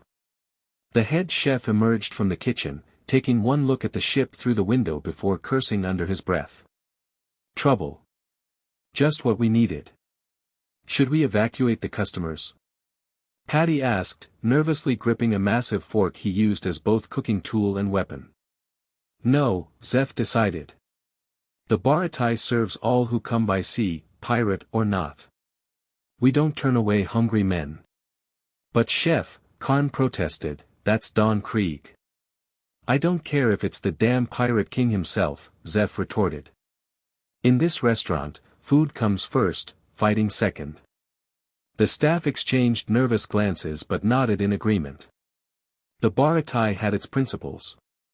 A small boat detached from the damaged galleon and rowed toward the restaurant. Two figures were visible, one massive man being supported by a slighter companion. Here we go, Sanji murmured, positioning himself near the entrance. The door creaked open, and a scene straight out of a nightmare greeted the diners. Don Krieg himself, a hulking man in golden armor, staggered in, barely able to stand. His face was gaunt with starvation, his legendary armor hanging loose on his frame. The man supporting him was lean and hard-looking, with a shock of green hair and 3 swords at his hip. Food, Krieg rasped, his voice a shadow of the commanding tone that had terrified East Blue for years. Please, food for my men. They're dying. He collapsed to his knees, pride forgotten in the face of desperation. The green-haired swordsman knelt beside him, maintaining a dignity his captain had abandoned. Don Krieg's crew needs provisions, the swordsman stated, his voice steady and authoritative despite his subordinate position. They've gone without food for days. They'll pay whatever price you ask. Luffy's eyes locked onto the swordsman, something tugging at his memory. Hey, aren't you Roronoa Zoro? The pirate hunter? The green-haired man's sharp eyes flicked to Luffy. I was. Now I work for Don Krieg. Whoa. Johnny and Yasaku, who had been having lunch when the commotion started, jumped to their feet in shock. Big bro Zoro, they exclaimed in unison. Zoro's eyes narrowed as he recognized them. Johnny. Yasaku. What are you two doing here? We could ask you the same thing. Johnny replied. You're working for Don Krieg now. The money's good, Zoro answered simply, though something flashed in his eyes, a mixture of resignation and determination that suggested there was more to the story. The restaurant had erupted into panicked whispers. Don Krieg and Roronoa Zoro in the same crew. We're all going to die. They'll kill us and take everything. Silence. Zeph's voice cut through the chaos. Sanji, prepare food for 100 men. Use everything we have in storage if necessary. Yes, chef, Sanji nodded, already moving toward the kitchen. Are you insane? Patty grabbed his arm. They'll regain their strength and kill us all. Krieg's infamous for attacking those who help him. A hungry person is a hungry person, Sanji replied coldly. I don't care if he's the devil himself. I won't let anyone starve on my watch. He shook off Patty's grip and continued to the kitchen, with Luffy following close behind, fascinated by this development. The other chefs looked deeply uncomfortable but began assisting Sanji in preparing massive quantities of food. Zeph supervised silently, his weathered face unreadable. Chef, I don't understand, Karn whispered. You know Krieg's reputation. Why are we helping him? Zeph glanced at Sanji, who was working with focused intensity. Because some principles matter more than safety, he replied quietly. Sanji understands that better than anyone. In the dining room, Zoro had helped Krieg to a table while keeping a wary eye on the other customers, many of whom were trying to leave discreetly. Stay seated, he commanded, his hand resting on his white-hilted sword, Wado Ikimonji. No one leaves until my captain has been fed. Nami approached the swordsman cautiously. Johnny and Yasaku know you. They said you were a bounty hunter, not a pirate. Plans change, Zoro replied tersely. Who are you? Just a concerned patron, she smiled innocently. And curious about why someone with your reputation would join Don Krieg's crew. Zoro studied her for a moment. You ask a lot of questions for someone who should be minding her own business. I've heard stories about you, she persisted. They say you're hunting Hawkeye's Mihawk, the world's greatest swordsman. A muscle tightened in Zoro's jaw. What of it? Just wondering how working for Don Krieg helps with that goal. Before Zoro could respond, Sanji emerged from the kitchen with a massive platter of food, enough for a single starving man, and placed it before Krieg. Eat, he said simply. The rest is being prepared for your crew. Krieg fell upon the food like a wild animal, shoveling it into his mouth with bare hands, manners forgotten in his desperate hunger. Within minutes, he had devoured everything on the platter. Color returned to his face, strength to his limbs. And with that strength came the true Don Krieg, the ruthless pirate admiral known throughout East Blue. He stood, his massive frame towering over Sanji. Excellent food. Now, about the rest for my men. Being prepared as we speak, Sanji assured him. Good, Krieg nodded. Once they've eaten, we'll be taking this ship. A cold silence fell over the restaurant. What? Sanji's voice was dangerously quiet. My flagship is beyond repair, Krieg explained matter-of-factly. This restaurant will make a suitable replacement until we acquire something better.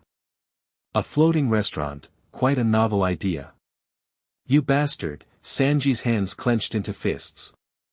We feed you out of compassion, and this is how you repay us. Compassion? Krieg laughed, a booming sound devoid of humor. Don't mistake practicality for kindness, cook. You fed me because you were afraid not to. He turned to the terrified customers. This restaurant now belongs to Don Krieg. Anyone who doesn't want to die should leave immediately. The dining room erupted into chaos as patrons scrambled for the exits. The Baradies chefs emerged from the kitchen, armed with cooking implements turned weapons. You're not taking this restaurant, Patty declared, brandishing his giant fork. We're fighting chefs of the sea. We've dealt with ungrateful pirates before. Krieg smirked, reaching for his shoulder pauldrons, which everyone in East Blue knew concealed hidden guns. Brave words from a cook. Before he could deploy his weapons, a voice rang out from the kitchen doorway. That's enough. All eyes turned to see Luffy standing there, his expression uncharacteristically serious. This restaurant fed you when you were starving, he said, walking toward Krieg with measured steps. And you want to steal it? That's lower than low. Who the hell are you? Krieg demanded. I'm Monkey D. Luffy. And I'm going to be king of the pirates. A beat of silence, then Krieg burst into laughter, joined by several of the Baradies staff. King of the pirates? Krieg wheezed. You. A scrawny brat in a straw hat. Yep. Luffy confirmed, completely unfazed by the mockery. And as future pirate king, I can't let you take this restaurant. My cook works here. Your cook? Sanji repeated incredulously. Yeah. You're joining my crew, remember? Luffy grinned. I never agreed to that. Krieg's amusement faded, replaced by annoyance. Enough of this nonsense. Roronoa. Deal with this delusional boy. Zoro, who had been watching the exchange with interest, stepped forward. Are you sure you want to fight, Straw Hat? You don't look like much. You don't know the half of it, Johnny muttered from the sidelines. Big bro Zoro, be careful. Yasaku called out. He ate a devil fruit. Zoro's eyes narrowed. Devil fruit, huh?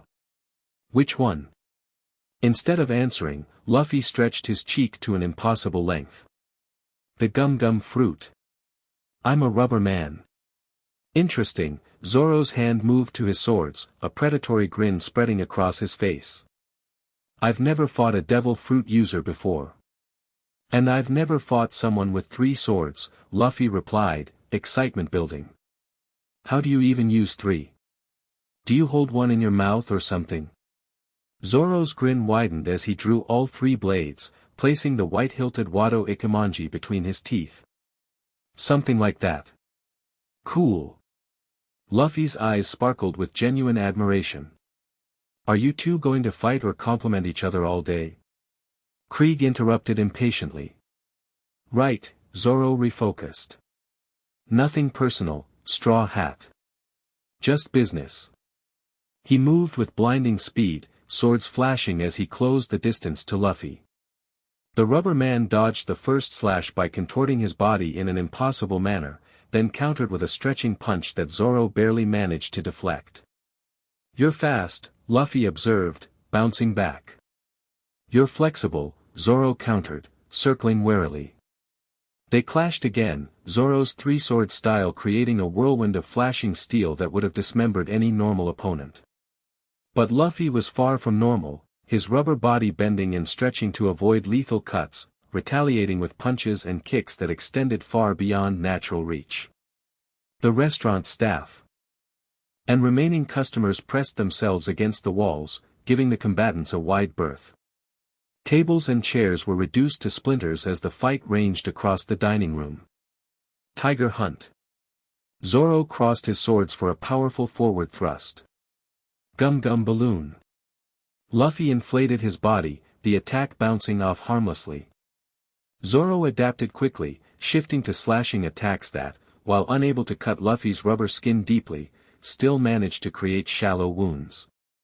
You're holding back, Luffy accused as they separated again. So are you, Zoro replied around the sword in his mouth. It was true. Both fighters were testing each other, measuring abilities and limitations rather than going for killing blows. Why are you working for a jerk like Krieg anyway?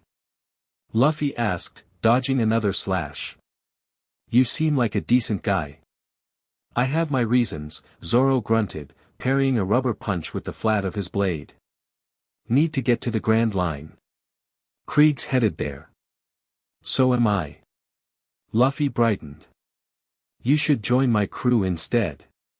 It'd be way more fun. Enough talk. Krieg shouted.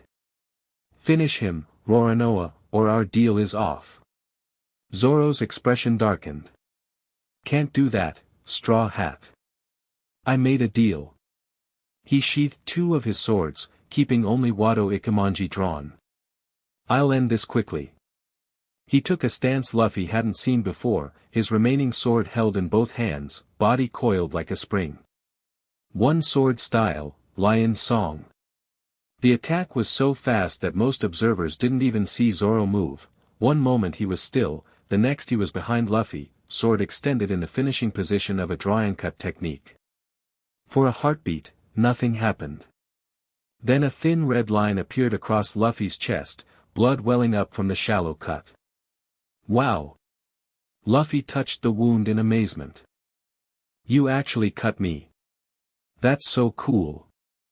Zoro turned, genuine surprise on his face. You should be down. That technique can fell a charging bull. I'm not a bull, Luffy grinned. I'm rubber. He wound up his arm, stretching it far behind him. Gum Gum Pistol. His fist shot forward with tremendous speed, catching Zoro squarely in the gut before he could raise his guard. The swordsman flew backward, crashing through the restaurant's front door and out onto the deck. Big Bro Zoro. Johnny and Yasaku cried in alarm, rushing after him. Disappointing, Krieg sneered. I expected better from the famous pirate hunter. Luffy followed at a more leisurely pace, curious rather than concerned. Outside, he found Zoro already on his feet, wiping blood from his mouth with a look of grudging respect. That's one hell of a punch, Straw Hat. Thanks. Your sword thing was super cool too. Are you two becoming friends now? Sanji asked incredulously, having followed Luffy outside. Because it kind of seems like you're becoming friends. Before either could respond, a bone-chilling shriek echoed across the water, the sound of tortured wood and metal giving way under immense pressure. All eyes turned to Krieg's damaged galleon, which was now, moving. No, being sliced in half, as if an invisible blade were cleaving through it like butter. What the hell? Sanji gasped. The massive ship split apart, both halves capsizing with horrifying slowness. Screams rose from the crew still aboard as they plunged into the sea. My men! Krieg roared, rushing to the railing. What's happening? The answer appeared in the form of a small boat emerging from the destruction, a simple craft with a single black sail marked with a cross. Seated in it was a solitary figure wearing a wide-brimmed black hat adorned with a plume. At his back was an enormous black sword, shaped like a crucifix. Hawkeye's Mihawk, Zoro breathed, his entire demeanor changing instantly.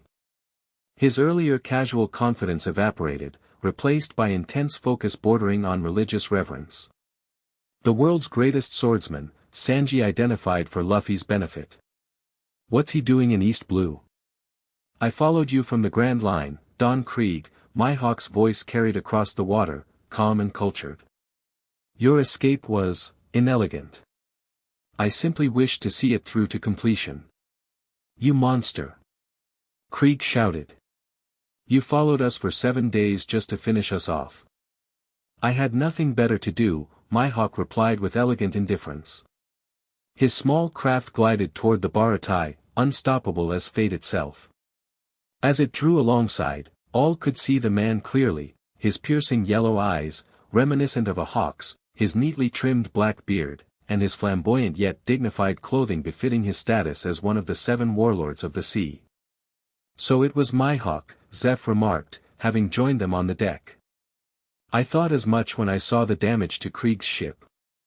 Only the world's greatest swordsman cuts steel like it's cheese. Mihawk's unsettling gaze swept over the assembled group, pausing on Zoro. Something like recognition flickered in those hawk-like eyes. You carry 3 swords, he observed. Are you a practitioner of Santoryu? Zoro straightened, hand instinctively moving to Wado Ikemonji. I am.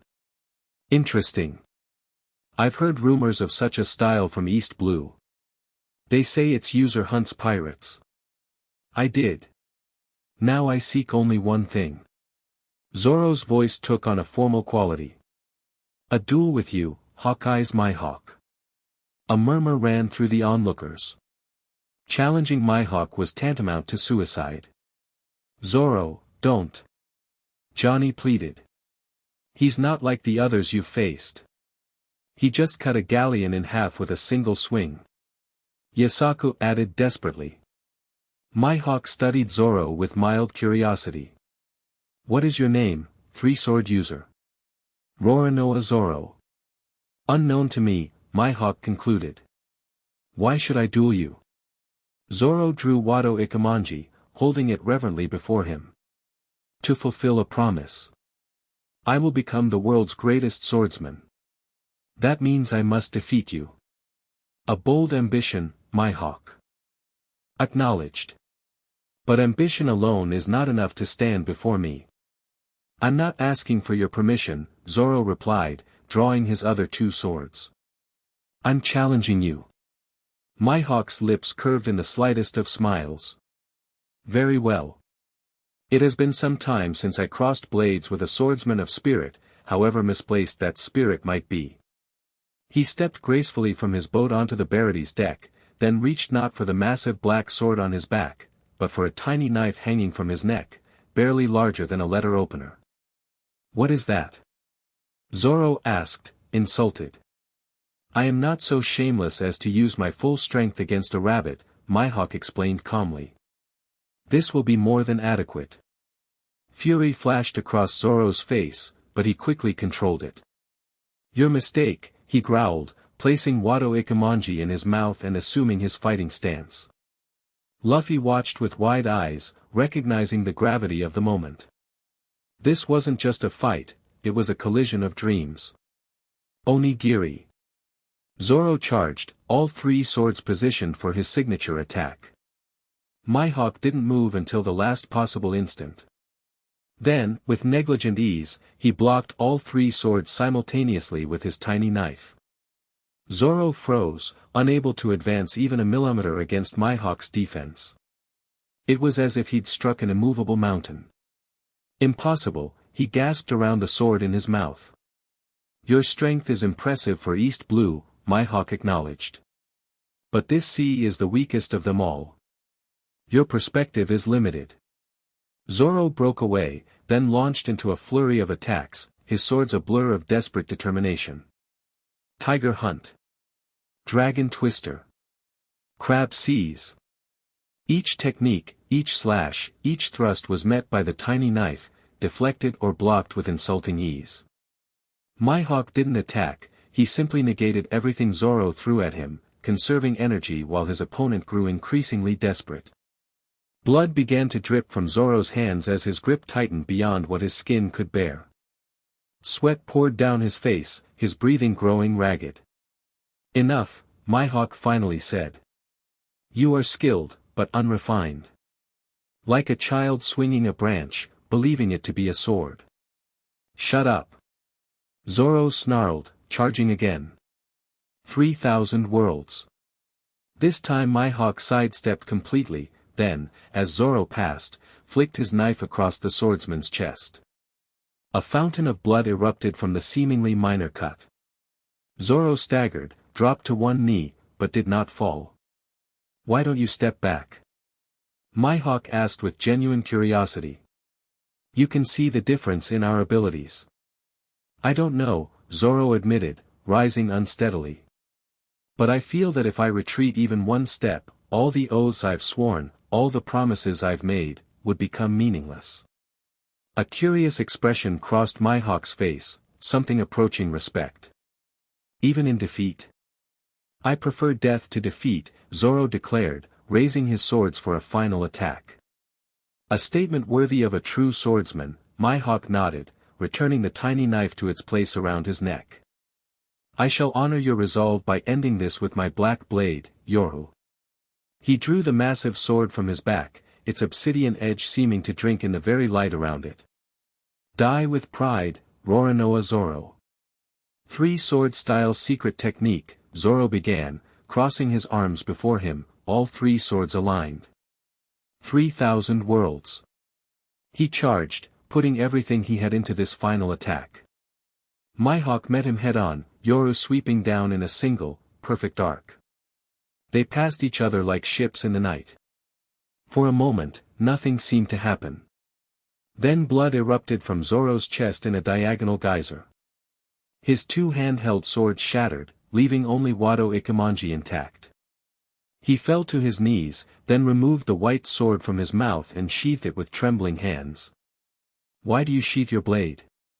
Mihawk asked, genuinely puzzled. A scar on the back, Zoro answered through gritted teeth, is a swordsman's shame. He spread his arms wide, exposing his chest fully to his opponent. Mihawk's yellow eyes widened slightly. Splendid. Yoru descended in a final, decisive strike. Zoro. Johnny and Yasaku screamed in unison. No. Luffy shouted, already moving to intervene. But it was too late. Blood painted the deck crimson as Zoro collapsed backward, a cross-shaped wound carved across his entire torso. Mihawk stood over him, Yoru dripping red. Fear not. I've left him alive. Luffy skidded to a stop, torn between rage and relief. Why? It is too early for you to die, Mihawk addressed the fallen Zoro, ignoring Luffy's question. Discover yourself. Know the world. Grow strong, Roronoa. I shall wait for you at the top. Surpass this sword. Surpass me. I shall await that day. He turned to Luffy, those unsettling hawk eyes fixing on him. And you, boy with the straw hat. What is your aim? I'm going to be king of the pirates, Luffy answered without hesitation. A harder path than even his, Mihawk nodded toward Zoro. Even more difficult than surpassing me. Maybe, Luffy shrugged. But I'm still gonna do it. A rare smile graced Mihawk's austere features. East Blue grows more interesting by the moment. With that, he returned to his small craft and set sail, moving away from the Baratai with the same unhurried grace with which he'd arrived. As soon as he was gone, Johnny and Yasaku rushed to Zoro's side, calling frantically for a doctor.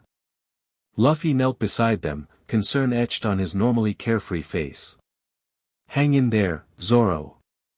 We'll get you fixed up. To everyone's surprise, Zoro's hand shot up, grabbing Luffy's vest.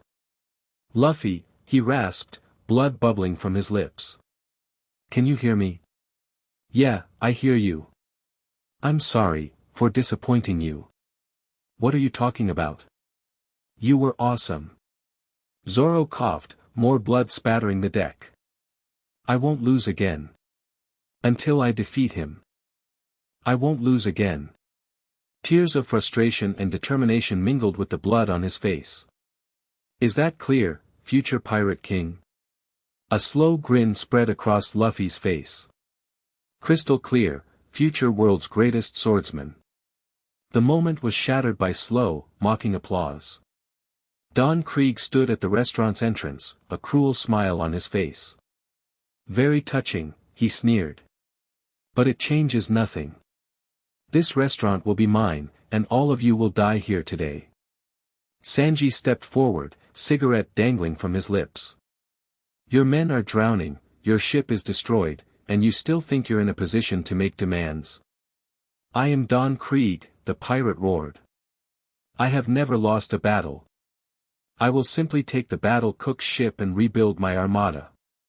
You'll have to go through me first, Sanji declared. And me, Luffy added, standing up. Us too, chorused the other Baratai chefs, brandishing their weapon tools. Krieg laughed. You think you stand a chance against my wood steel armor? Against my arsenal of hidden weapons? I am the strongest man in East Blue. Second strongest, came a pained voice from the deck. All eyes turned to see Zoro struggling to sit up, one hand pressed against his bleeding chest, the other gripping Wado Ikemanji. What did you say? Krieg demanded. You're the second strongest in East Blue, Zoro repeated, his voice gaining strength despite his injuries. The strongest just left on that little boat. Krieg's face contorted with rage. You dare, he's right, Luffy interrupted. And you're not even second. I'm way stronger than you. Prove it, Straw Hat. Krieg ripped away his damaged cloak, revealing the golden armor beneath. From its surface, multiple gun barrels emerged, all aimed at Luffy. Taste my MH5 poison bullets. Get down. Sanji shouted, tackling Johnny and Yasaku to the deck. The guns fired with a deafening roar, spewing deadly projectiles toward Luffy. But the rubber man merely grinned, his body absorbing the impacts and stretching to accommodate the bullets. That tickles, he laughed, before flexing and sending the bullets ricocheting back toward Krieg. Several struck the pirate's armor, bouncing off harmlessly, but one found a gap at the neck joint. Krieg staggered, clutching his throat as the poison took effect. Impossible, he wheezed. My armor is impenetrable. No armor is perfect, Zoro commented, still sitting on the deck. Every defense has a weak spot. A true fighter knows this. Shut up. Krieg snarled, recovering enough to pull a massive spear from his back. My battle spear will silence you permanently. He charged at Zoro, who was in no condition to dodge. Before the spear could connect, however, a black-suited leg intercepted it, kicking it off course. Not very sporting to attack an injured opponent, Sanji observed, landing gracefully between Krieg and Zoro.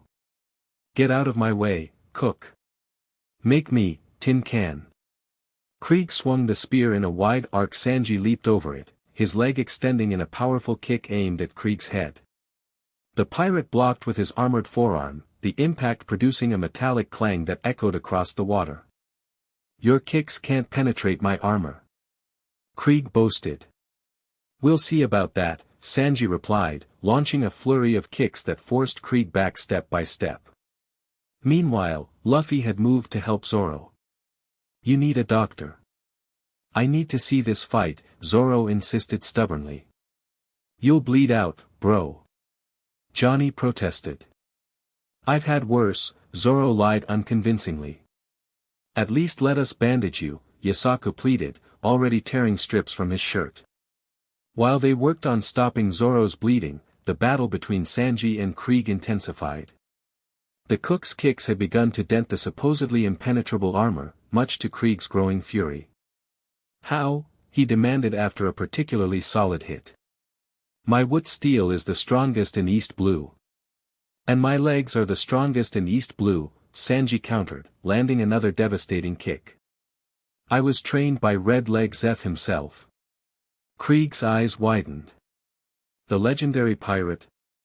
That old man is Red Leg Zeph. The one and only, Zeph confirmed from the doorway, arms crossed as he watched the battle. So this floating restaurant is the legacy of the Cook pirates, Krieg's expression turned calculating. All the more reason to claim it as my own. He thrust his spear forward, its tip suddenly splitting open to reveal a hidden mechanism. Explosive tip. The spear detonated, engulfing Sanji in smoke and flame. Krieg laughed triumphantly, until a black shoe emerged from the cloud, connecting solidly with his jaw. The force of the kick lifted Krieg off his feet and sent him crashing through the railing into the sea. Sanji landed gracefully, his suit singed but his determination undiminished. Is that all you've got? A splash and metallic grinding announced Krieg's return as he climbed back onto the deck, water streaming from his armor. You'll pay for that, Cook. Before he could attack again, Luffy stepped forward. My turn. Stay out of this, rubber boy. Krieg snapped. My business is with the restaurant. The restaurant feeds people, Luffy replied, his voice uncharacteristically serious. That makes it important. I won't let you take it. Your devil fruit powers won't save you from my weapons. Krieg detached the shoulder plates from his armor, revealing them to be disguised bombs. Catch these if you can. He hurled the explosives at Luffy, who didn't even try to dodge. Instead, he stretched his arms back. Gum Gum Bazooka. His palms shot forward with tremendous force, striking the bombs in midair and sending them hurtling back toward Krieg. The pirate's eyes widened in shock just before the explosives detonated against his armor, the blast throwing him backward. When the smoke cleared, Krieg was still standing, but his golden armor was cracked and blackened. Is that the best you can do? He taunted, though his voice lacked its former confidence. Nope, Luffy grinned, stretching his arm high above his head. Gum Gum Battle Axe. His leg extended upward, then came crashing down with devastating force. Krieg raised his spear to block, but the impact shattered the weapon and continued downward, striking the pirate's shoulder with a sickening crunch. Krieg howled in pain as his collarbone broke, his arm hanging uselessly at his side. You'll die for this, he snarled, reaching into his armor with his good hand and pulling out a small den mushi. I still have men loyal to me. One call, and they'll burn this restaurant to the waterline. I don't think so, came a new voice. Kuina stepped from the restaurant's interior, her white sword already drawn. With a movement too fast to follow, she sliced the snail-like communication device in half. No reinforcements for you, Don Krieg. Who the hell are you? Krieg demanded. Someone who's been tracking corrupt marines who take bribes from pirates, she replied coolly. Your name came up quite often in my investigation. Kuina. Luffy exclaimed happily. You're still here. I was gathering evidence, she explained. Lieutenant Fullbody has been accepting payments to look the other way while Krieg's fleet raided trading vessels. I have all I need now.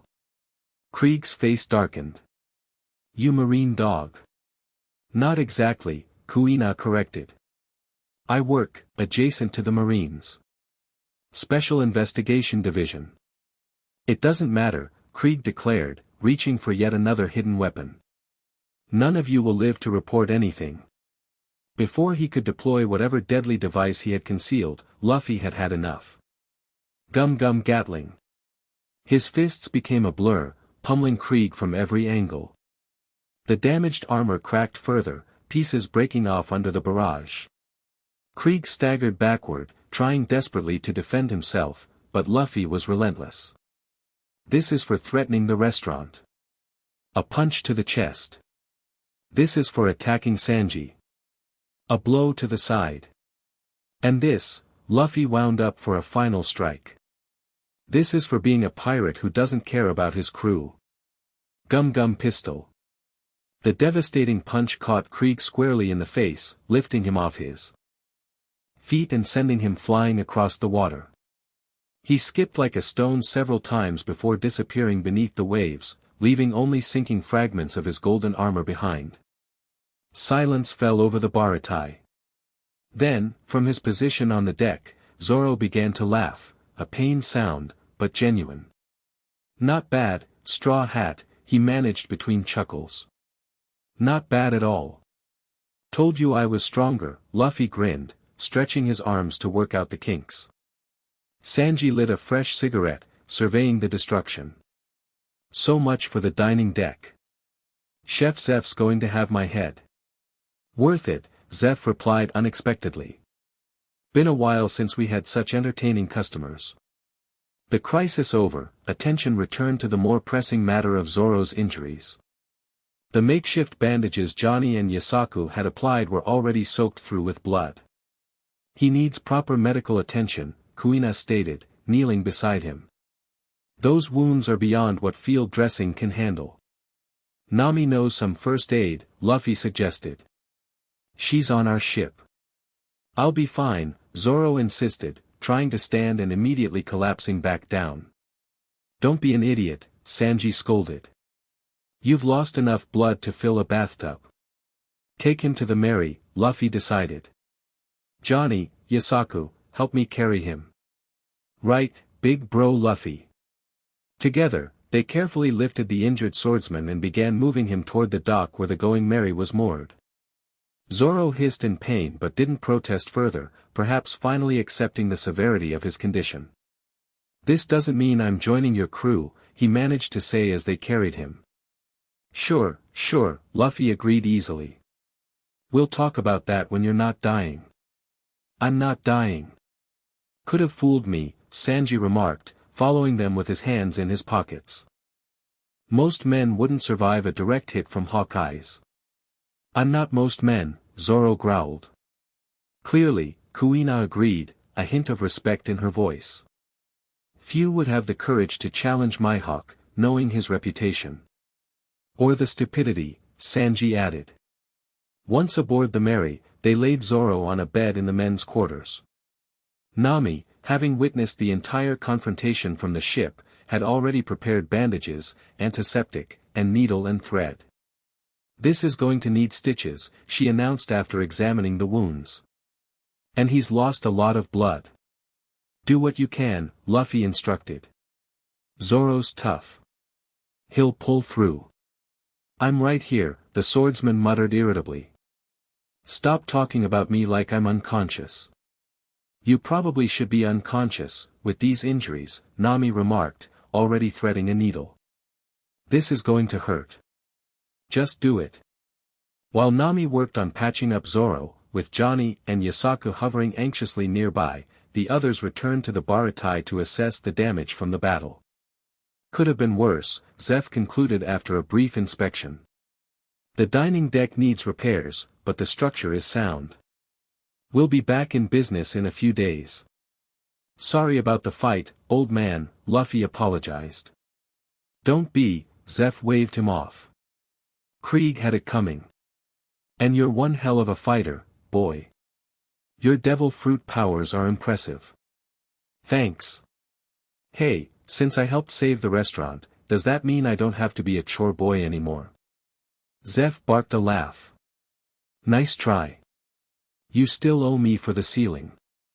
Damn, Luffy sighed dramatically. Worth a shot.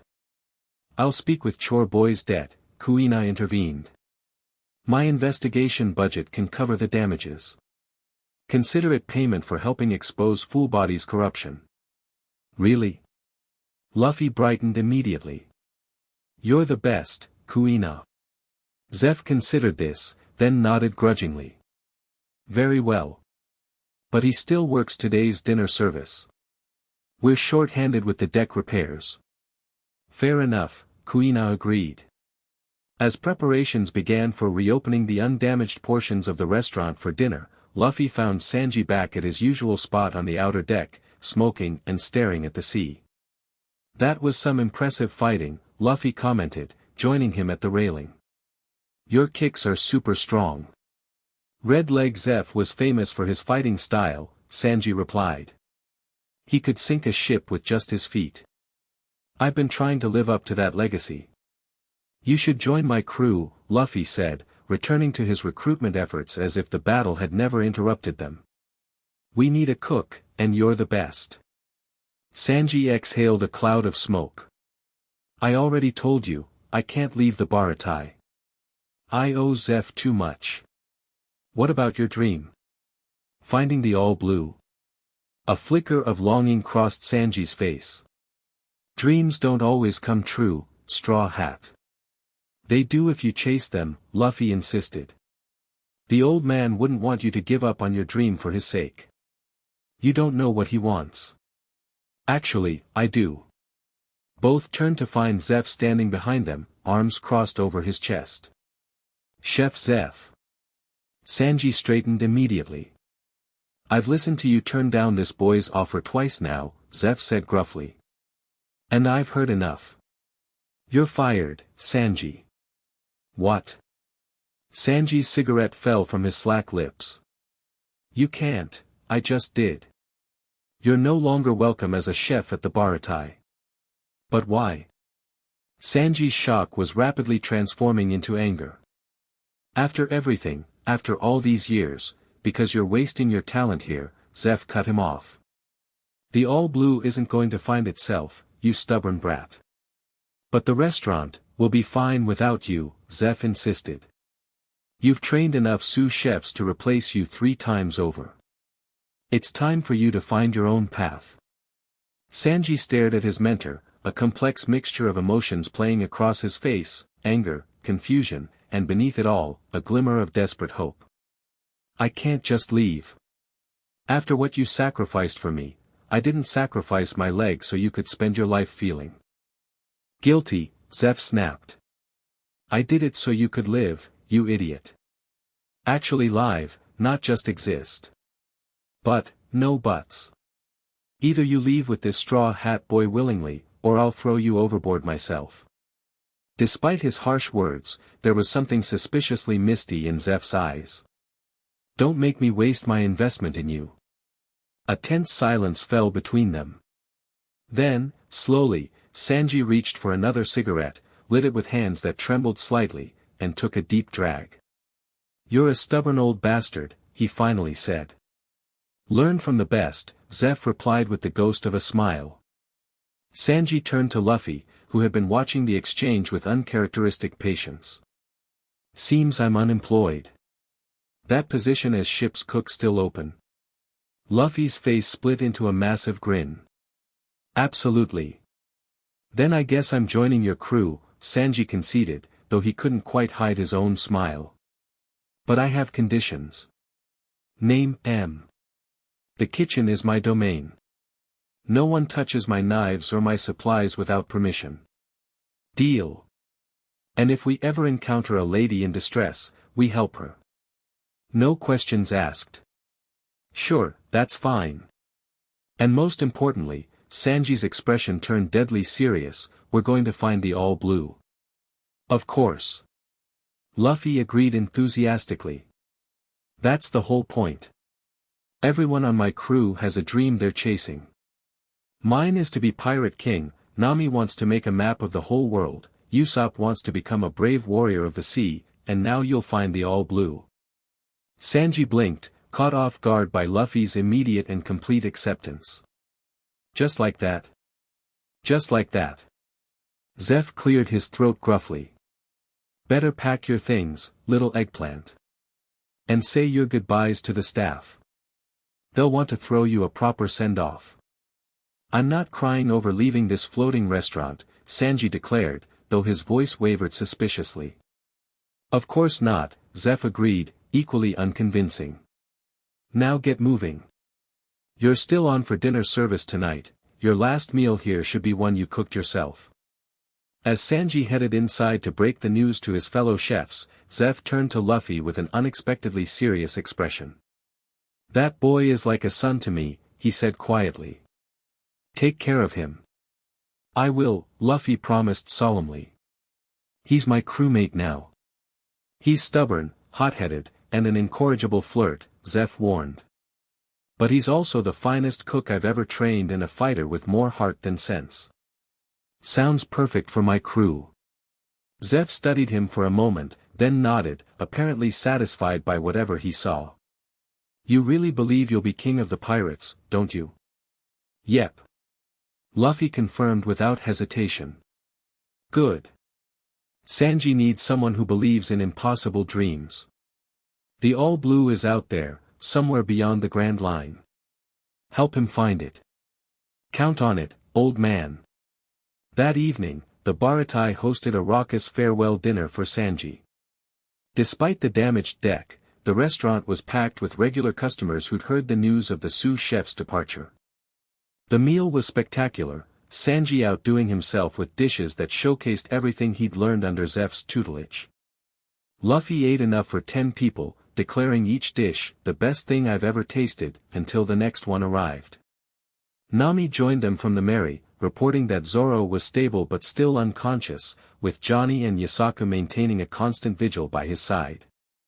I can't believe I'm saying this, Nami admitted, savoring a delicate seafood soufflé, but I'm actually going to miss your cooking when you leave, Sanji.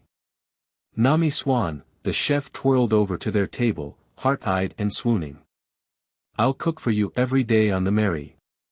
Breakfast, lunch, dinner, midnight snacks, whatever your beautiful heart desires."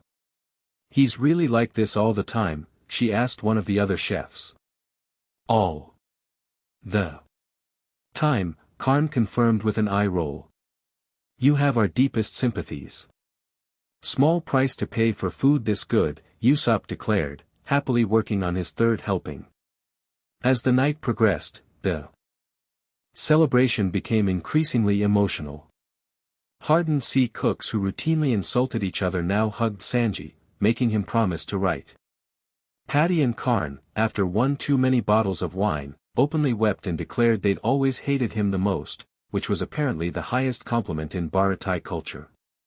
Through it all, Zeph watched from a distance, his gruff exterior firmly in place despite the occasional suspicious swipe at his eyes when he thought no one was looking. Finally, as the party wound down, he approached Sanji with a large bundle wrapped in cloth. "Here," he thrust it into his student's arms. "You'll need proper equipment." Sanji unwrapped the bundle to find a set of professional chef's knives, each one perfectly balanced and razor-sharp. "Chef Zeph, these are your personal knives." "Not anymore," Zeph grunted. "They're yours now. Use them well." Unable to maintain his composure any longer, Sanji set the knives carefully aside and dropped to his knees, bowing his head to the man who had saved him, raised him, and taught him everything he knew. "Thank you for everything, you damn geezer," he choked out, tears streaming down his face despite his best efforts. "I won't waste what you've given me." "See that you don't," Zeph replied, his own voice suspiciously rough. Then, in a rare display of affection, he rested his hand on Sanji's head. "Make me proud, little eggplant." "I will," Sanji promised. "I'll find the all blue. I'll come back and tell you all about it." "You'd better." Zeph removed his hand, resuming his usual gruff demeanor. "Now stop blubbering and finish packing. You set sail with the morning tide." The party continued late into the night, but eventually, exhaustion claimed them all. The Straw Hat crew returned to the Merry to sleep, with Sanji promising to join them at dawn with his belongings. Morning arrived with a perfect sailing breeze, as if the sea itself approved of their departure.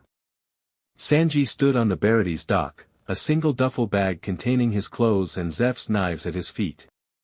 The entire staff had turned out to see him off, lining the restaurant's rail.